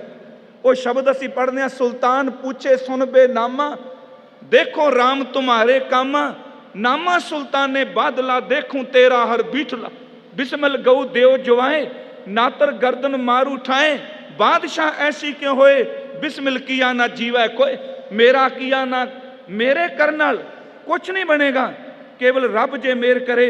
उत्थे एक बचन हुंदा रुदन करे नामे की माए, छोड़ राम की ना भजै खुदाए। कहंदा ना हो तेरा पूंगड़ा ना तू मेरी माए, पिंड पर है तो हर गुण गाए। हुण इत्थे एक सवाल है कि नामदेव ये शब्दां दी लड़ाई विच पै गए ने। एक गल चेते रखियो, ਬੰਦਗੀ ਕਰਨ ਵਾਲਾ ਬੇਪਰਵਾਹ ਹੁੰਦਾ ਹੈ। ਆਪਣੀ ਮੌਜ ਵਿੱਚ ਆਵੇ ਤੇ ਰਾਮ ਅੱਲਾ ਜੋ ਮਰਜ਼ੀ ਕਹੇ। ਜੇ ਧੱਕਾ ਕਰਨਾ ਚਾਹੋ ਉਹ ਪ੍ਰਾਣ ਤਾਂ ਤਿਆਗ ਦੇਗਾ, ਪਰ ਕਦੀ ਧੱਕਾ ਸਹਿਣ ਨਹੀਂ ਕਰ ਸਕੇਗਾ। ਮੈਂ ਭਗਤ ਜੀ ਦਾ ਸ਼ਬਦ ਪੜ੍ਹ ਰਿਹਾ ਸਾਂ ਤੇ ਉਹਨਾਂ ਨੇ ਸਾਰੇ ਸ਼ਬਦ ਕੁਰਾਨ ਵਿੱਚੋਂ ਵਰਤੇ ਇੱਕ ਜਗ੍ਹਾ ਤੇ। ਉਹ ਸ਼ਬਦ ਹੈ ਅਰਬੀ ਦੇ ਨੇ, ਫਾਰਸੀ ਦੇ। ਮੈਂ ਅੰਦਲੇ ਕੀ ਟੇਕ, ਤੇਰਾ ਨਾਮ ਖੁੰਦਕਾਰਾ, ਮੈਂ ਗਰੀਬ ਮੈਂ ਮਸਕੀਨ, ਤੇਰਾ ਨਾਮ ਹੈ ਆਧਾਰਾ, ਕਰੀਮਾ ਰਹੀਮਾ ਅੱਲਾਹ ਤੂੰ ਗਨੀ। ਇਹ ਸਾਰੇ ਸ਼ਬਦ ਅਰਬੀ ਫਾਰਸੀ ਵਿੱਚੋਂ ਨੇ। ਹੁਣ ਆਪਣੀ ਮੌਜ ਵਿੱਚ ਅੱਲਾ ਵੀ ਕਹਿੰਦੇ ਨੇ, ਕਰੀਮ ਵੀ, ਰਹੀਮ ਵੀ ਕਹਿੰਦੇ ਨੇ, ਪਰ ਜੇ ਕੋਈ ਧੱਕਾ ਕਰੇ ਨਾ, ਨਾਮਦੇਵ ਕਹਿੰਦਾ ਬਿਲਕੁਲ ਨਹੀਂ। ਕਰੀਮਾ ਰਹੀਮਾ ਅੱਲਾਹ ਤੂੰ ਗਨੀ, ਹਾਜ਼ਰਾ ਹਜ਼ੂਰ ਦਰਪੇਸ਼ ਤੂੰ ਮਨੀ। ਕੀ ਹੈ ਜਾਪ? ਜਾਪ ਸੱਚ ਇਹ ਵੇ ਸੰਸਕ੍ਰਿਤ ਤੇ ਅਰਬੀ ਦੀ ਨਫ਼ਰਤ ਨੂੰ ਖਤਮ ਕਰਦਾ ਹੈ। ਜਾਪ ਪੂਰਬ ਤੇ ਪੱਛਮ ਦੇ ਧਰਮਾਂ ਦੀ ਲੜਾਈ ਨੂੰ ਮੁਕਾਉਂਦਾ ਹੈ। ਜਿਤਨਾ ਮਰਜੀ ਵੱਡਾ ਕੋਈ ਕਵੀ ਹੋਵੇ, ਹੋ ਸਕਦਾ ਆਪ ਵਿੱਚ ਕੋਈ ਸ਼ਾਇਰ ਬੈਠੇ ਹੋਣ, ਜਿਹੜਾ ਸੰਸਕ੍ਰਿਤ ਦਾ ਕਵੀ ਹੈ, ਉਹਨੂੰ ਕਹੀਏ ਤੂੰ ਆਪਣੀ ਨਜ਼ਮ ਵਿੱਚ, ਆਪਣੀ ਕਾਫੀਏ ਵਿੱਚ, ਆਪਣੀ ਕਵਿਤਾ ਵਿੱਚ ਅਰਬੀ ਦੇ ਸ਼ਬਦ ਤੁਕਾਂਤ ਦੇ ਸਕਣਾ? ਉਹ ਕਹੇਗਾ ਮੈਂ ਸੰਸਕ੍ਰਿਤ ਜਾਣਨਾ, ਮੈਂ ਅਰਬੀ ਨਹੀਂ। ਅਰਬੀ ਦੇ ਸ਼ਾਇਰ ਨੂੰ ਕਹੋ ਕਿ ਤੂੰ ਬ੍ਰਿਜ ਭਾਸ਼ਾ ਵਿੱਚ ਬੰਦ ਦੇ ਸਕਣਾ? ਉਹ ਕਹੇਗਾ ਨਹੀਂ। ਪਰ ਧੰਨ ਗੁਰੂ ਗੋਬਿੰਦ ਸਿੰਘ ਦੇ ਚਰਨਾਂ 'ਚ ਨਮਸਕਾਰ ਕਰੋ, ਅਰਬੀ ਦੀ ਗੱਲ ਕਰਦਿਆਂ ਕਰਦਿਆਂ ਸੰਸਕ੍ਰਿਤ ਵਿੱਚ ਚਲੇ ਜਾਂਦੇ ਨੇ ਤੇ ਸੰਸਕ੍ਰਿਤ ਵਿੱਚ ਗੀਤ ਗਾਉਂਦਿਆਂ ਗਾਉਂਦਿਆਂ ਬ੍ਰਿਜ ਭਾਸ਼ਾ ਵੀ ਚਲੇ ਜਾਂਦੇ ਨੇ। ਆ ਕੀ ਹੈ? ਕੇਸਰ 72 ਦੇਸ ਹੈ, ਕੇਸਰ 72 ਭੇਸਾਂ, ਕੇਸਰ 72 ਗਾਉਣਾ, ਇਹ ਸੰਸਕ੍ਰਿਤ ਹੈ। ਤੇ ਜਦੋਂ ਇਹ ਛੰਦ ਪੜ੍ਹਨੇ, ਗਨੀਮੁਲ ਸ਼ਿਕਸਤੇ, ਗਰੀਬੁਲ ਪ੍ਰਸਤੇ, ਬਿਲੰਦੁਲ ਮਕਾਨੇ, ਜ਼ਮੀਨੁਲ ਜ਼ਮਾਨੇ, ਇੱਕੋ ਦਮ ਗੁਰੂ ਫਾਰਸੀ ਵਿੱਚ ਉਡਾਰੀਆਂ ਮਾਰਦਾ। ਗੁਰਮੁਖੋ, ਗੁਰੂ ਗੋਬਿੰਦ ਸਿੰਘ ਦੇ ਅੰਦਰ ਨੂੰ ਸਮਝਣ ਦਾ ਯਤਨ ਕਰੀ। ਮੈਂ ਥੋੜਾ ਜਿਹਾ ਤਾਂ ਜ਼ੋਰ ਦੇਣ ਲੱਗਾ, ਹਿੰਦੁਸਤਾਨ ਦੀ ਜਿਹੜੀ ਭਗਤੀ ਦੀ ਪੱਧਤੀ ਹੈ, ਉਹਦੇ ਵਿੱਚ ਨਵਦਾ ਭਗਤੀ ਨੂੰ ਬੜੀ ਥਾਂ ਦਿੱਤੀ। ਆ ਕੀਰਤਨ ਵੀ ਇੱਕ ਭਗਤੀ ਹੈ, ਆਪ ਜੀ ਸੁਣਦੇ ਪਓ, ਸਰਵਣ ਵੀ ਇੱਕ ਭਗਤੀ ਹੈ। ਆ ਮੱਥਾ ਟੇਕਦੀ ਸੰਗਤ, ਮੱਥਾ ਟੇਕਣਾ ਵੀ ਇੱਕ ਭਗਤੀ ਹੈ। ਮੇਰੇ ਗੁਰੂ ਨੇ ਕਿਹਾ, ਆ ਓਏ ਲੋਕ ਰਸਮੀ ਤੌਰ ਤੇ ਮੱਥਾ ਟੇਕ ਕੇ ਨਿਕਲ ਜਾਂਦੇ ਨੇ, ਮੈਂ ਤੈਨੂੰ ਰੱਬ ਦਾ ਇਹੋ ਜਿਹਾ ਰੱਬੀ ਕਲਾਮ ਦਿਆਂਗਾ, ਜਦੋਂ ਤੂੰ ਸਵੇਰੇ ਪੜ੍ਹੇਗਾ ਤੂੰ ਹਜ਼ਾਰਾਂ ਵਾਰੀ ਰੱਬ ਨੂੰ ਨਮੋ ਨਮੋ ਕਹੇਗਾ। ਇੱਕ ਭਗਤੀ ਹੈ। ਸਤਿਗੁਰੂ ਨੇ 4 ਸ਼ਬਦ ਵਰਤੇ ਨੇ, ਨਮਸਤਵੰ, ਨਮਸਤੰ, ਨਮਸਤਸਤ ਤੇ ਨਮੋ। ਦੇਖੋ ਸ਼ੁਰੂਆਤ ਕੀ ਹੈ। 2 ਛੰਦ ਸਿਰਫ ਆਪਾਂ ਪੜ੍ਹ ਲਈਏ। ਚੱਕਰ ਚੇਨ ਅਰ ਬਰਨ ਜਾਤ ਅਰ ਪਾਤ ਨਹਿਨ ਜੇ, रूप रंग अर रेख पे को कह न सकत कहें, अचल मूर्त अनपो प्रकाश अमितोज कहिजै, कोट इंद्र इंद्रान शाह शहान गड़ीजै, तर पवन मकीप सुर नर असुर नेत नेत बन तृणकैत। ये वल थोड़ी ध्यान दिया जाए। ਉਹਦਾ कोई रूप नहीं, ਉਹਦਾ कोई रेख नहीं, ਉਹਦਾ कोई ਸਰੂਪ नहीं। ਹੁਣ ਕਈ ਵਾਰੀ ਅਸੀਂ ਕਹਿ ਦਿੰਦੇ ਨਾ ਜੀ ਬਲਾਈਂਡ ਫੇਥ ਨਹੀਂ ਚਾਹੀਦਾ। ਇਹ ਮੇਰੀ ਅਗਿਆਨਤਾ ਨਾ ਸਮਝਿਓ। ਜਿਹਦਾ ਰੂਪ ਹੀ ਰੇਖ ਨਹੀਂ, ਉਹਨੂੰ ਬੋਲਣ ਲੱਗ ਪਏ, ਉਹ ਬਲਾਈਂਡ ਫੇਥ ਨਹੀਂ ਤੇ ਹੋਰ ਕੀ ਹੈ? ਜਿਹੜਾ ਦਿਸ ਨਹੀਂ ਰਿਹਾ, ਜਿਹੜਾ ਨਜ਼ਰ ਨਹੀਂ ਆ ਰਿਹਾ। ਸੱਚ ਇਹ ਵੇ ਬਲਾਈਂਡ ਫੇਥ ਹੀ ਸਾਨੂੰ ਮੁਕੰਮਲ ਫੇਥ ਵਿੱਚ ਲਿਜਾਏਗਾ। ਤਾਂ ਹੀ ਤਾਂ ਰਾਮ ਕ੍ਰਿਸ਼ਨ ਪਰਮਹੰਸ ਨੇ, ਸਵਾਮੀ ਵਿਵੇਕਾਨੰਦ ਨੇ ਜਦੋਂ ਕਿਹਾ ਅਰੇ ਧਰਮ ਤੋਂ ਬਲਾਈਂਡ ਫੇਥ ਹੈ, ਤੇ ਰਾਮਹੰਸ ਪਰਮਹੰਸ ਨੇ ਕਿਹਾ ਸੀ ਬੇਟਾ ਧਰਮ ਤੋਂ ਹੈ ਹੀ ਬਲਾਈਂਡ ਫੇਥ, ਪਰ ਬਲਾਈਂਡ ਪਰ ਫੇਥ ਮਤ ਕਰੋ। ਗੱਲ ਸਮਝਿਓ। ਧਰਮ ਤਾਂ ਕੇਵਲ ਹੈ ਪੂਰਨ ਵਿਸ਼ਵਾਸ, ਅੰਨੇ ਤੇ ਵਿਸ਼ਵਾਸ ਨਾ ਕਰੀ। ਇਹਨੂੰ ਗੁਰੂ ਨੇ ਵੀ ਕਿਹਾ, ਗੁਰੂ ਜਿਨ੍ਹਾਂ ਕਾ ਅੰਧਲਾ ਸਿੱਖ ਵੀ ਅੰਧਲੇ ਕਰਮ ਕਰੇਣ, ਪਰ ਬਲਾਈਂਡ ਫੇਥ ਨਹੀਂ ਤੇ ਹੋਰ ਕੀ ਹੈ? ਜੋ ਗੁਰ ਕਹੇ ਸੋਈ ਭਲ ਮਾਨੋ, ਇਹ ਬਲਾਈਂਡ ਫੇਥ ਹੈ। ਜੋ ਗੁਰੂ ਕਹਿੰਦਾ ਹੈ ਤਨ ਮਨ ਧਨ ਸਭ ਸੌਂਪ ਗੁਰ ਕੋ ਹੁਕਮ ਮੰਨੇ ਪਾਈਏ, ਇਹ ਕੀ ਹੈ? ਪੂਰਨ ਵਿਸ਼ਵਾਸ। ਉੱਥੇ ਹਜ਼ੂਰ ਦਾ ਜਦੋਂ ਛੰਦ ਪੜ੍ਹਦੇ, ਦੇਖੋ ਅਸੀਂ ਜਾਪ ਸਾਹਿਬ ਕਦੀ ਬੋਲ ਕੇ ਪੜ੍ਹੋ ਤੇ ਸਭ ਤੋਂ ਸੌਖਾ ਜੇ ਜਾਪ ਸਾਹਿਬ ਕੰਠ ਕਰਨਾ। ਯਾਦ ਰੱਖਿਓ, ਜਪਜੀ ਸਾਹਿਬ ਵੀ ਤੇ ਖਾਸ ਕਰਕੇ ਜਾਪ ਸਾਹਿਬ। ਮੇਰਾ ਗੁਰੂ ਕਹਿੰਦਾ ਦੇਖ ਉਹਦਾ ਚੱਕਰ ਚਿੰਨ ਰੂਪ ਨਹੀਂ ਕੋਈ। ਆ ਤਿੰਨਾਂ ਭਵਨਾਂ ਦੇ ਰਾਜੇ, ਤ੍ਰੈ ਭਵਨ ਮਹੀਪ, ਮਹੀਪ ਦਾ ਅਰਥ ਰਾਜੇ, ਸੁਰ ਨਰ ਅਸੁਰ, ਦੇਵਤੇ ਦੈਂਤ ਤੇ ਮਨੁੱਖ। ਤਰ ਭਵਨ ਮਹੀਪ ਸੁਰ ਨਰ ਅਸੁਰ, ਨੇਤ ਨੇਤ ਬਣ ਤ੍ਰਿਣ ਕਹਿਤ। ਬਣ ਦਾ ਅਰਥ ਜੰਗਲ, ਤ੍ਰਿਣ ਦਾ ਅਰਥ ਤਿਨਕੇ, ਨੇਤ ਦਾ ਅਰਥ ਨਾ ਇਤੀ। ਜਿੰਨਾ ਮੈਂ ਬੋਲਿਆ ਇਸ ਤੋਂ ਵੀ ਅੱਗੇ ਨੇ। ਗੁਰੂ ਗੋਬਿੰਦ ਸਿੰਘ ਕਹਿੰਦੇ ਨੇ ਕਿ ਪੌਂਟਾ ਸਾਹਿਬ ਦੀ ਸਵੇਰ ਦੀ ਖਵਾ, ਮੈਨੂੰ ਤਾਂ ਪੱਤਿਆਂ ਵਿੱਚੋਂ ਵੀ ਇੰਜ ਲੱਗਦਾ ਜਿਵੇਂ ਪੱਤੇ ਵੀ ਨੇਤ ਨੇਤ ਕਹਿੰਦੇ ਪਏ, ਰੱਬ ਨੂੰ ਗਾ ਰਹੇ ਨੇ। नेत नेत बांतरण कहत तब सर्व नाम, तेरे मुकम्मल नाम नू कौन बयान करेगा। कथा कमन कहन लगे जेड़े अगे मैं नाम दसन लगा ये कर्म नाम ने। कर्म नाम बरनत समत नमस्तवंग अकाले नमस्तवंग कृपाले। देखो कदी गुरु नू रब नू साक्षी जान के जाप साहिब पढ़ो। एक शब्द गुरमुख बैठे ने, एक है एक शब्द है ते खै विच फर्क है। पंजाबी दी शब्दावली असीं कहने फलानी चीज़ खै, ਇਹਦਾ मतलब मेरे तो दूर ਉਹਦੀ मौजूदगी है। ते खै दा अर्थ है हाजर नाजर मेरे सामने है कि ज़ाहर ज़हूर है कि हाजर हजूर हैं कि साहिब दिमाग हैं कि हुस्नुल चिराग हैं। मेरा गुरु तो अकाल पुरख नूं सामने बिठा के कह लवां कि रब दे नाल स्वाद प्यार जांदा है। ते जदों सिखा तू जाप साहिब नाल जुड़ेगा ना, तू नेत नेत तो शुरू कर। दो काल तेनू टिकन नहीं देंदे पे कि जन्म ते मौत दा, ते जिदन जाप तेरे अंदर चला गया तेरा दुकालंग प्रनाशी हो जाए। चतर चक्कर वर्ती चतर चक्कर भुगते सुयंभव सुभंग सर्ब दा सर्ब जुगते। दो कालंग प्रनाशी दयालंग स्वरूपे सदा अंग संगे अपंगंग बेपूते। खजूर ने अकाल उस्तद दीवानी सवैये ने उत्थे रचना की। इत्थे मैं बेनती करनी चाहांगा महाराज, जदों पौंटा साहिब पहुंचे ते राजा भीम चंद ਇਹਦੇ बेटे का रिश्ता हो गया राजा फतेह शाह की बेटी के नाल। भीम चंद के बेटे का नाम सी अजमेर चंद। इन्हें गुरदेव नूं कहा सी कि मेरे पुत्र की कुड़माई है, जिन्हों आप सगन कहने आ। वैसे बाणी च शब्द कुड़माई आया। कुड़माई के भी बड़े गहरे अर्थ, हर शब्द के बड़े डूंघे अर्थ। असीं कहने शगन, असल च कुड़माई का अर्थ है कुटुंब विच मिलाण की क्रिया। कुड़माई का अर्थ है कि एक बच्चे नूं अपने परिवार विच मिलाण की जिहड़ी पहली रस्म है। सतगुरु ने इहदे लई शब्द वरतिया सत संतोख कर भाओ कुड़म कड़माई आया बलराम जी। असीं लाम शब्द पढ़ने, लावा कहने, हालांकि सरलेख लावा नहीं गुरु ग्रंथ साहिब च। लाम दे अर्थ की, संस्कृत विच लाम शब्द जिहड़ा लू धातु तो बनिया है। ਇਹਦਾ अर्थ है कटना। लाम का अर्थ है कि एक थां तो रिश्ता टुटदा पिया ते दूसरी थां ते रिश्ता बन जा रहा है। ताई तक शब्द वरतिया कि हर तीजड़ी लाम मन चाओ भया बैरागियां। बलराम जी चाओ ते बैराग कट्ठे क्यों? हालां जिथे चाह वे उत्थे बैराग हुंदा। पहला शब्द वरतिया चाओ, फिर वरतिया बैराग। चाओ इस करके है कि पति दे घर भी जाना है ते डोली उठदियां बैराग इस करके भी अज बापू का घर छड्ड के चले जाना। चाह ते बैराग। मैं बेनती जिहड़ी कर लगा, राजा भीम चंद के पुत्र की कड़माई सी। उन्हें गुरु गोबिंद सिंह जी नूं क्या प्रसादी हाथी, पंज कला शस्त्र, घोड़े, चंदन की चौंकी, एक कनात मैनू दिओ, मेरे घर मेहमान आने ने। गुरु साहिब ने क्या कहन लगे, भीम चंद नूं कह दिओ ये संगत की वस्तु है, राजियां दे घरां विच वरतन वाली नहीं। ये गुरु दरबार भी शोभा दिंदी है। ते एक विद्वान कहंदा, कमले भीम चंदा तू पंज कला शस्त्र मंगन की थां गुरु गोबिंद सिंह नूं सद्दा दे देंदा। जिथे गुरु गोबिंद सिंह आ जाओ तो सारियां बख्शां अपने आप ही आ जांदियां।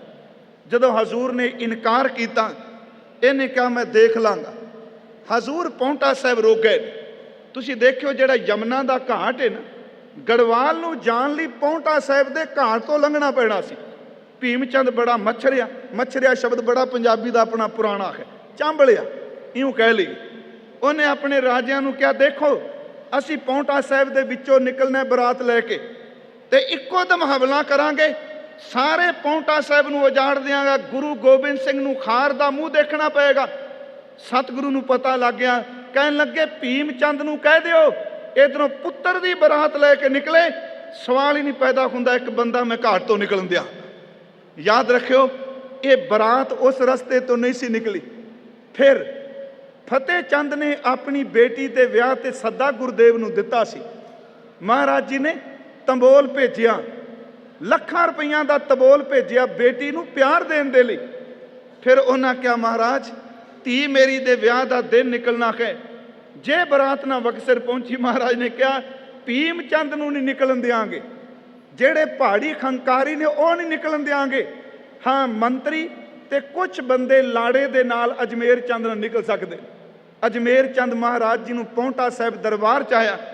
सतगुरु हस के कहंदे ने तेरा बाप दवैश करदा है, साडे अंदर दवैश नहीं, असी चाहिए तू साडे कब्जे विच कहें, पर चेते रखी जिस घर तू ढुकण चलिया, ढुकण शब्द आपां समझने ना, जिथे तू विआहण चलिया उस बेटी नूं असी प्यार देण वास्ते सिख भेजे होए। वक्त सिर उत्थे अजमेर चंद गया जी। भीम चंद अपने पुत्र की शादी शामिल नहीं हो सकिया क्योंकि पेंडा बोर उच्चा पै गया, लंबेरा विआह हो गया। हुण तंबोल देण दा वेला आया, सगन दा वेला आया। सब तो पहला आवाज़ दिती गई गुरु गोबिंद राय जी की। किसी पहाड़ी राजे का एडा वड्डा तंबोल नहीं, लखां रुपइयां दी सतगुरु ने दातां भेजियां। भीम चंद उठ खड़िया, कहन लगा जे गुरु गोबिंद सिंह दा तंबोल लिया ते मैं तेरी बेटी दी डोली छड़ जांगा, मैं तां डोली चुक के तुरना जे तू गुरु गोबिंद सिंह नाल लड़ाई विच मेरा साथ दे। इत्थे फिर गुरुदेव ने कहा फतेह शाह कौपा तब राजा, लो पड़ा हम स्यो बिन काजा। कोई कम भी नहीं, बगैर मतलब तो उन्होंने लड़ाई का बहाना बना लिया। पर सिखां ने चेते रखे वो तंबोल दिता नहीं सी। वो वापस लैके दीवान नंदचंद ते भाई दया राम आ गए क्योंकि ये अमृत तो पहलों की घटना है। ये आ गए पौंटा साहिब। पहाड़ियां ने तैयारी कर ली, 10,000 बंदा हजूर ते हमला कर ली तैयार होया। धन गुरु गोबिंद सिंह महाराज जी ने 2000, ये पहली जंग है, लकड़ की तोप सतगुरु ने तैयार कराई। पीर बुद्धू शाह पौंटा साहिब भी दर्शन करके गया। 500 पठान औरंगजेब दे बाहर कड्डे हुए गुरुदेव दे कोल भर्ती करा के गया। मैं गल मुकावां, पंगाणी दे थां ते मैदान निश्चित किया गया कि जंग इत्थे होवेगी। धन गुरु गोबिंद सिंह जी ने कहा कि आपां जूझ के लड़ांगे। उस वक्त रात नूं जदों जंग शुरू होनी सी, 400 पठान दगा दे के धोखा दे के चले गए, केवल एक काले खां बचिया रहा। पीर बुद्धू शाह नूं सुनिया मिलिया कि तेरे भर्ती कराए हुए पठान धोखा दे गए। पीर बुद्धू शाह अपने भरा, अपने बाप ते अपने 4 पुत्रां नूं 700 मुरीदां नूं लैके आया। कहंदा कलगी वालिया वो धोखा दे गए पर मेरे पुत्र ते मेरे मुरीद धोखा नहीं देणगे। उत्थे 500 उदासी सी। रात नूं उदासी सारे दौड़ गए, केवल एक कृपाल चंद रह गया। सतगुरु हस के कहन लगे तां की होया, चले गए, जड़ बाकी रह गई। पत्ते झड़ जाण, जड़ होवे ते पत्ते फिर भी लग जाते हुंदे। पंगाणी दा युद्ध शुरू होया। चेते रखियो, एक पासे राजपूत राजे ने, मैं सिर्फ विचों विचों अर्ज कर रहा, मुकम्मल नहीं। दूजे पासे वो लोग ने जिन्हां दा काम तकड़ी तोलना, हल वाहना, उन्हां दा खानदानी किता सी लड़ना जुझना। पंगाणी दा युद्ध शुरू होया। जेड़े धोखा दे के गए पठान वो भी आ पहुंचे। मैं 2 कोदे चो अर्ज करांगा। संगो शाह जूझ के शहीद होए गुरु गोबिंद सिंह दे भूआ दे पुत। इधर कृपाल चंद उदासी महाराज जी ने कहा साधु जी तुसी भी जाओ। कहन लगा नहीं, अज तिकरा हाथ विच कुतका डंडा ही पकड़िया है। अज गुरु गोबिंद राय जी नूं कहंदा मैं भी मैदाने जंग भी जूझां। हजूर ने वह जिक्र किया।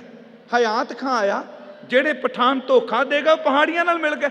हयात खां ने आवाज़ दी, कहन लगा कृपाल चंद नूं उदासी नूं, बाबा जी लंगर पानी छको, तुसी कित्थे डंडा लैके तुरे फिरदे हो जंग च।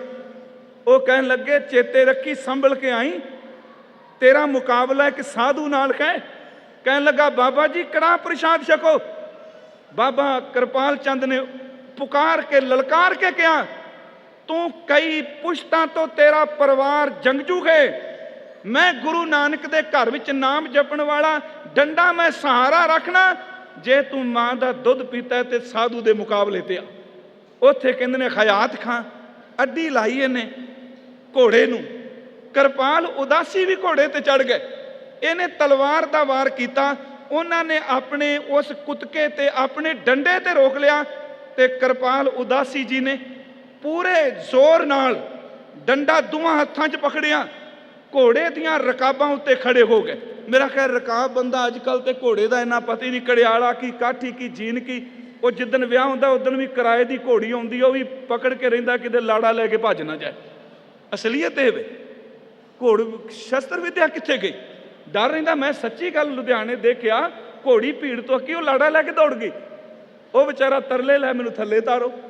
ਉਤਰਿਆ ਵੀ ਨਹੀਂ ਜਾ ਸਕਦਾ ਛੇਤੀ ਬੰਦੇ ਤੇ। ਉਦਾਸੀ ਘੋੜੇ ਤੇ ਚੜਿਆ, ਉਹਨੇ ਰਕਾਬਾਂ ਵਿੱਚ ਆਪਣੇ ਪੈਰ ਰੱਖੇ, ਹਯਾਤ ਖਾਨ ਨੂੰ ਲਲਕਾਰ ਕੇ ਪੂਰੇ ਜ਼ੋਰ ਨਾਲ ਦੋਨਾਂ ਹੱਥਾਂ ਨਾਲ ਉਹਦੇ ਸਿਰ ਵਿੱਚ ਮਾਰਿਆ ਕੁਤਕਾ। ਉਹਦੀਆਂ ਮਿੱਝ ਆਂਦਰਾਂ ਇਸ ਤਰ੍ਹਾਂ ਬਾਹਰ ਨਿਕਲੀਆਂ ਮਾਨੋ ਕ੍ਰਿਸ਼ਨ ਨੇ ਜਿਵੇਂ ਮੱਖਣ ਦੀ ਮਟਕੀ ਫੋੜ ਦਿੱਤੀ ਹੋਵੇ।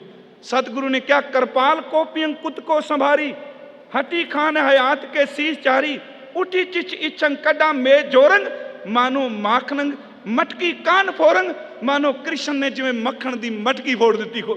मेरे समा रह गया थोड़ा। इधर हजूर जंग विच पीर बुद्धू शाह आ गया, पखे हो जंग विच पहुंचा। उन्हें पुत्रा नूं कहा जूझ के शहीद होयो, अज सचमुच मुसलमान बन के दस दिओ। हजूर ने देखा, कहने लगे ये 700-800 बंदा कौन? उत्तर मिलिया पीर बुद्धू शाह गया। हजूर ने असीस दी, सचमुच ये पीर है। इत्थे चेते रखियो गुरु गोबिंद सिंह जी नूं ललकारिया ते मेरा ख्याल ये शब्द सारे कीर्तनीय पढ़ते हैं। हरी चंद बहुत तीर अंदाज सी। गुरु गोबिंद सिंह जी नूं वंगार के कहंदा कि तू ही चढ़दी जवानी विच है, जे तेरे कोल दम है ते मेरे कोल आ। गुरु गोबिंद सिंह महाराज जी की उम्र 20 साल की है। हजूर ने क्या कहन लगे, हरी चंद तू पहाड़ियां दा सिरा है, पर मैं तेनू कहना तू 3 वार कर, उस तो बाद मैं वार करांगा, क्योंकि गुरु नानक दा घर पहला वार नहीं करता ते वार करने वाले नू कदी बख्शदा नहीं। उत्थे हजूर ने क्या, हरी चंद कोपे कमानंग संभारंग, प्रथम बाजिंग बाण तानंग प्रहारंग। हरी चंद गुस्से च आया, उन्हें तीर कढ़िया। पहला तीर हजूर कहंदे साडे घोड़े नू मारिया, दुतिया ताके तीर मोको चलाएंग, दूजा तीर मेरे चेहरे वाल कीता। महाराज कहंदे खोया कि क्यों तीर मेरे कन कोलों छूं करके निकल गया, पर मेरे सिर ते वैगुरू सी, मैनू तत्ती वाह ना लगी। दुतिया ताके तीर मोको चलाएंग, रखिया दाईव मैं कान शवै के सधाएंग। तृतीयो बाण मारियो सो पेटी मझारंग, विदंग चिलकितंग दवाल पारंग पुधारंग। महाराज कहंदे तीजा तीर साडे पेट विच मारिया, ਜਿਹੜੀ ਅਸੀਂ पेटी बन्नी सी ਉਹਦੇ तस्मे ਨੂੰ ਵੱਜਾ। महाराज कहते चुभी चिंच चरमंग कछू ना काए आएंग। थोड़ी जी तीर दी नोक साडे चमड़ी विच मांस भी धसी, पर जख्म नहीं आया। चुभी चिंच चरमंग कछू ना काए आंग, कलंग केवलंग दाह जानंग बचाएंग। अगे हजूर कहते जब बाण लाग्यो तब रोस जाग्यो। जदों तीर वज्जा सतगुरु ने तीर पटिया, कहन लगे हुण चला किथे में, जब बाण लाग्यो तब रोज जाग्यो। करंग लै कमानंग हणंग बाण तानंग, सब वीर ताए सरोगंग चलाए। महाराज अगे कहने खरी चंद मारे सो जोधा लतारे, अखीर ते कहने भई जीत मेरी कृपा काल केरी। रणंग जीत आए जयंग गीत गाए। महाराज कहने जदों जित के वापस आए घर खबर मिली महाराज साहिबजादा दा जन्म होया। कहने लगे मेरे पुत्र दा नाम अजीत रखो, अज पहली जंग जित के आया, मेरे पुत्र नूं दुनिया दी कोई ताकत नहीं दे सके। हजूर ने पंगाणी ते युद्ध तो बाद सारे फटड़ा नूं समेटिया, अखीर ते पीर बुद्धू शाह दे कोल आए। मैं बस यही कह के समाप्ति करनी, कल दा दिन एक रह गया ते गुरु गोबिंद सिंह जी दा मैं सिर्फ काली काली तुरिया जाना, क्योंकि उस प्रीतम दी एक एक कदम विचों लखां तवारीखां जन्म लैंदियां। सच है हजूर वापस आए, पीर बुद्धू शाह दे 2 पुत्र शहीद हो गए सन, मुरीद शहीद हो गए। हजूर ने क्या पीर जी सानू हमदर्दी है, तुहाडे पुत रण तत्ते विच रह गए। वो हाथ जोड़ के कहंदा सतगुरु अज मैं बहुत कुछ खट के चलिया पंगाणी विचों। हजूर कहंदे ने क्यों? एक कवि संतोख सिंह दे बचन ने, मम पुत्र मरे शुभ थाना, एक तो रण खेत महाना, पुन कारज तुमरे आए, इम कहवे बिजत सदाए, न शोक करे मन मेरा, मैं जानियो लाभ बडेरा। मेरे पुत्र तेरे कम आ गए। सतगुरु कहंदे कुछ मंगो। महाराज शाम नूं दस्तार ला के केस पे वांदे सन। कहन लगा सतगुरु तरस दे घर च आयो, झोली अगे कीती, कुछ मंगो। कहन लगे अपनियां सोहणियां जुल्फां मेरी झोली विच पा दिओ, अपने केस दे दिओ, अपना कंघा दे दिओ। देखो पुत मरवा के केस पिया मंगदे ते गुरमुखो सानू गुरु ने पुत शहीद करवा के सिक्खी दिती, आपां ओह भी साम नहीं सकदे। हजूर नूं कहंदा मैनू केस दे दिओ। सतगुरु ने मूए मुबारक अपना कंघा, अपनी अद्धी दस्तार दिती ते नाल सच्चे पीर दा खिताब दिता। पीर बुद्धू शाह पुत्रां दी शहादत तो बाद पहुंचदा है अपने पिंड संढौरे। कल बाबा जी भी जिक्र कर रहे सन नसीरां दा। मां दी ममता है, देख दिए पति गया, पुत्र गए, सौरा गया, दिओर जेठ गए, की बनया होवेगा। सामणियों पीर बुद्धू शाह तुरे आउंदे ने, एक पुत्र खब्बे एक सज्जे। नसीरां पुछदी है मेरे पुत किथे। पीर बुद्धू शाह कहंदे ने आह मैं तेनू अंदर आके दसां। पर उस कपड़े नू घुट के सीने न लाया जिहदे च गुरु गोबिंद सिंह दे केस ने। कंघा खे कहन लगे मेरे पुत किथे, ते अंदर ले जाके कहंदे ने कि गुरु गोबिंद सिंह मेरा यार बन गया है। वैसे पंजाबी च नज़म है कि सुन नसीरां मेरे भाग जोर कर गए, गुरु गोबिंद सिंह मेरा यार बन गया। कहन लगी मैं पुत्रां बारे पुछनी है, तुसी यार। कहंदे ने जदों किसे नू मित्र बनाइए अपनी कीमती निशानी मित्र नू देई दी है, ओदे बदले मित्र अपनी निशानी देंदा है। दुनिया विच सब तो कीमती निशानी पुत्र ने। पुत्र मैं गुरु गोबिंद सिंह दी झोली विच पा दिता ते गुरु गोबिंद सिंह दी सब तो कीमती निशानी केस ने। मैं पुत्रां दे बदले केस लेके आया, मेरे मित्र बन गए ने गुरु गोबिंद सिंह। ऐसे प्रोफैसर पूरन सिंह दी एक उडारी है, कहंदे ने नसीरां बहुत रोई। रो के जदों इहनूं नींद आई, इहने सुपना देखिया। देखो इहनूं बाणी ने मन्निया, इहनूं एवें नहीं समझना। पुत्रां दी याद च रोई, रोंदियां होइयां नींद आई। नींद सुपना आया ते सुपने च झलक मिली, गुरु गोबिंद सिंह सामने आ गए। कहन लगे नसीरां पुत्र तेरे पुत्र गवाए नहीं, तेरे पुत्र अल्लाह दे घर विच प्रवान हो गए। आ पर्दा चुक दिता समय दा। सुपने विचों झलक मई ते पुत कह रहे सन अम्मी कि इन्नी साधना करन तो भी जिथे नहीं पहुंचीदा, गुरु गोबिंद सिंह ने अल्लाह दे घर विच प्रवान करा दिता। इको दम उठ पई, फिर रो पई। पीर बुद्धू शाह कोल सन, कहन लगी मैनू अफसोस कहे। पीर बुद्धू शाह कहंदे नीर सीरां अफसोस ना कर। कहन लगी मेरी गल सुनो, मैनू अफसोस ये नहीं कि मेरे दो पुत्र तुसी गवा आए हो, मैं कहनी पई हां मेरे दो पुत्र बचा के क्यों ले आए। ये गुरु गोबिंद सिंह दे चरनां तो फिदा कर देंदे। शायद यही कारण इस जुल्फ की कीमत भाई नंद लाल जी नूं पुछो, जिदों तो कथा शुरू की सी। कहन लगे दीन दुनिया दर कमंदे आ परी रुखसारे मां, हर दो आलम कीमते यक तारे मुवे, यारे मां मुवे। फारसी विच केस नूं कहंदे ने तारदार ते एक। इहदा पंजाबी च तर्जमा है दीन ते दुनिया दोवे बदे, अंदर जुल्फ प्यारे हो, एक एक वाल माई दे उत्तों मैं दोनों आलम वारे। आओ उस गुरु गोबिंद सिंह जी दे चरनां च जुड़ो, केसां दी बेअदबी ना करिए। हजूर ने ये अपनी मोहर दिती है, इनू संभालीए। दूजी मेरी बेनती है, इस प्रोग्राम का आउटपुट सिट्टा यह निकलना है भी कल नूं अमृत किन्निया ने छकिया। लंगर सारे छक के जाते जे, चेते रखियो।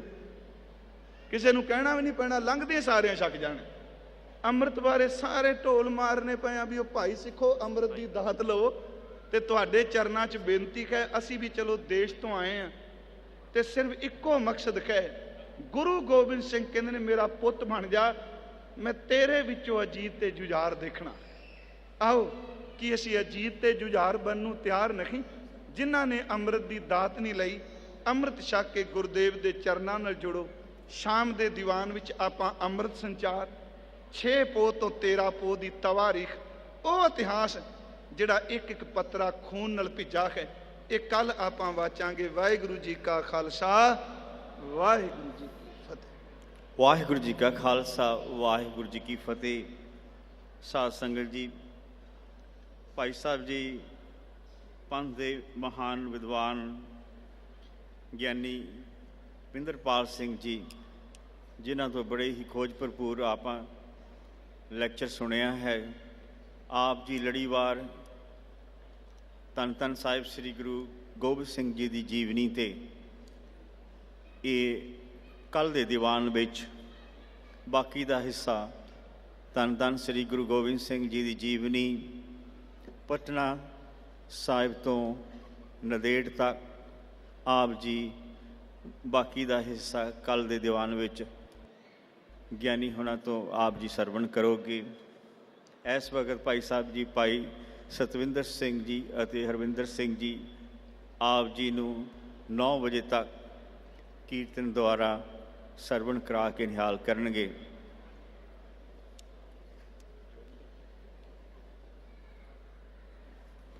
ਸਾਧ ਸੰਗਤ ਜੀ, ਕੱਲ੍ਹ ਦੇ ਦੀਵਾਨ ਵਿੱਚ ਕੱਲ੍ਹ ਦਾ ਦੀਵਾਨ ਜੋ ਚੌਥਾ ਦੀਵਾਨ ਨਾਮ ਰਸ ਕੀਰਤਨ ਦਰਬਾਰ ਦਾ ਆਖਰੀ ਦੀਵਾਨ ਹੋਵੇਗਾ। ਸੰਗਤਾਂ ਪ੍ਰਤੀ ਬੇਨਤੀ ਹੈ ਕਿ ਸਮੇਂ ਸਿਰ ਆ ਕੇ ਆਪ ਜੀ ਇਸ ਦੀਵਾਨ ਦੀਆਂ ਰੌਣਕਾਂ ਵਧਾਉਣੀਆਂ ਔਰ ਜਿਨ੍ਹਾਂ ਅੰਮ੍ਰਿਤ ਅਬਲਾਖੀਆਂ ਪਾਸ ਬੇਨਤੀ ਹੈ ਆਪ ਜੀ ਖੰਡੇ ਬਾਟੇ ਦਾ ਅੰਮ੍ਰਿਤ ਛਕ ਕੇ ਗੁਰੂ ਵਾਲੇ ਬਣਨ ਦੀ ਕਿਰਪਾਲਤਾ ਕਰਨੀ। ਤਿਆਰ ਪਰ ਤਿਆਰ ਹੋ ਕੇ ਸਮੇਂ ਸਿਰ ਆ ਕੇ ਆਪ ਜੀ ਖੰਡੇ ਬਾਟੇ ਦਾ ਅੰਮ੍ਰਿਤ ਪੰਜਾਂ ਪਿਆਰਿਆਂ ਪਾਸੋਂ ਛਕਣਾ। ਇਸ ਵਾਰ ਭਾਈ ਸਾਹਿਬ ਭਾਈ ਸਤਵਿੰਦਰ ਸਿੰਘ ਜੀ ਦਾ ਜਥਾ ਆਪ ਜੀ ਨੂੰ ਕੀਰਤਨ ਦੁਆਰਾ ਨਿਹਾਲ ਕਰੇਗਾ। ਵਾਹਿਗੁਰੂ ਜੀ ਕਾ ਖਾਲਸਾ, ਵਾਹਿਗੁਰੂ ਜੀ ਕੀ ਫਤਿਹ।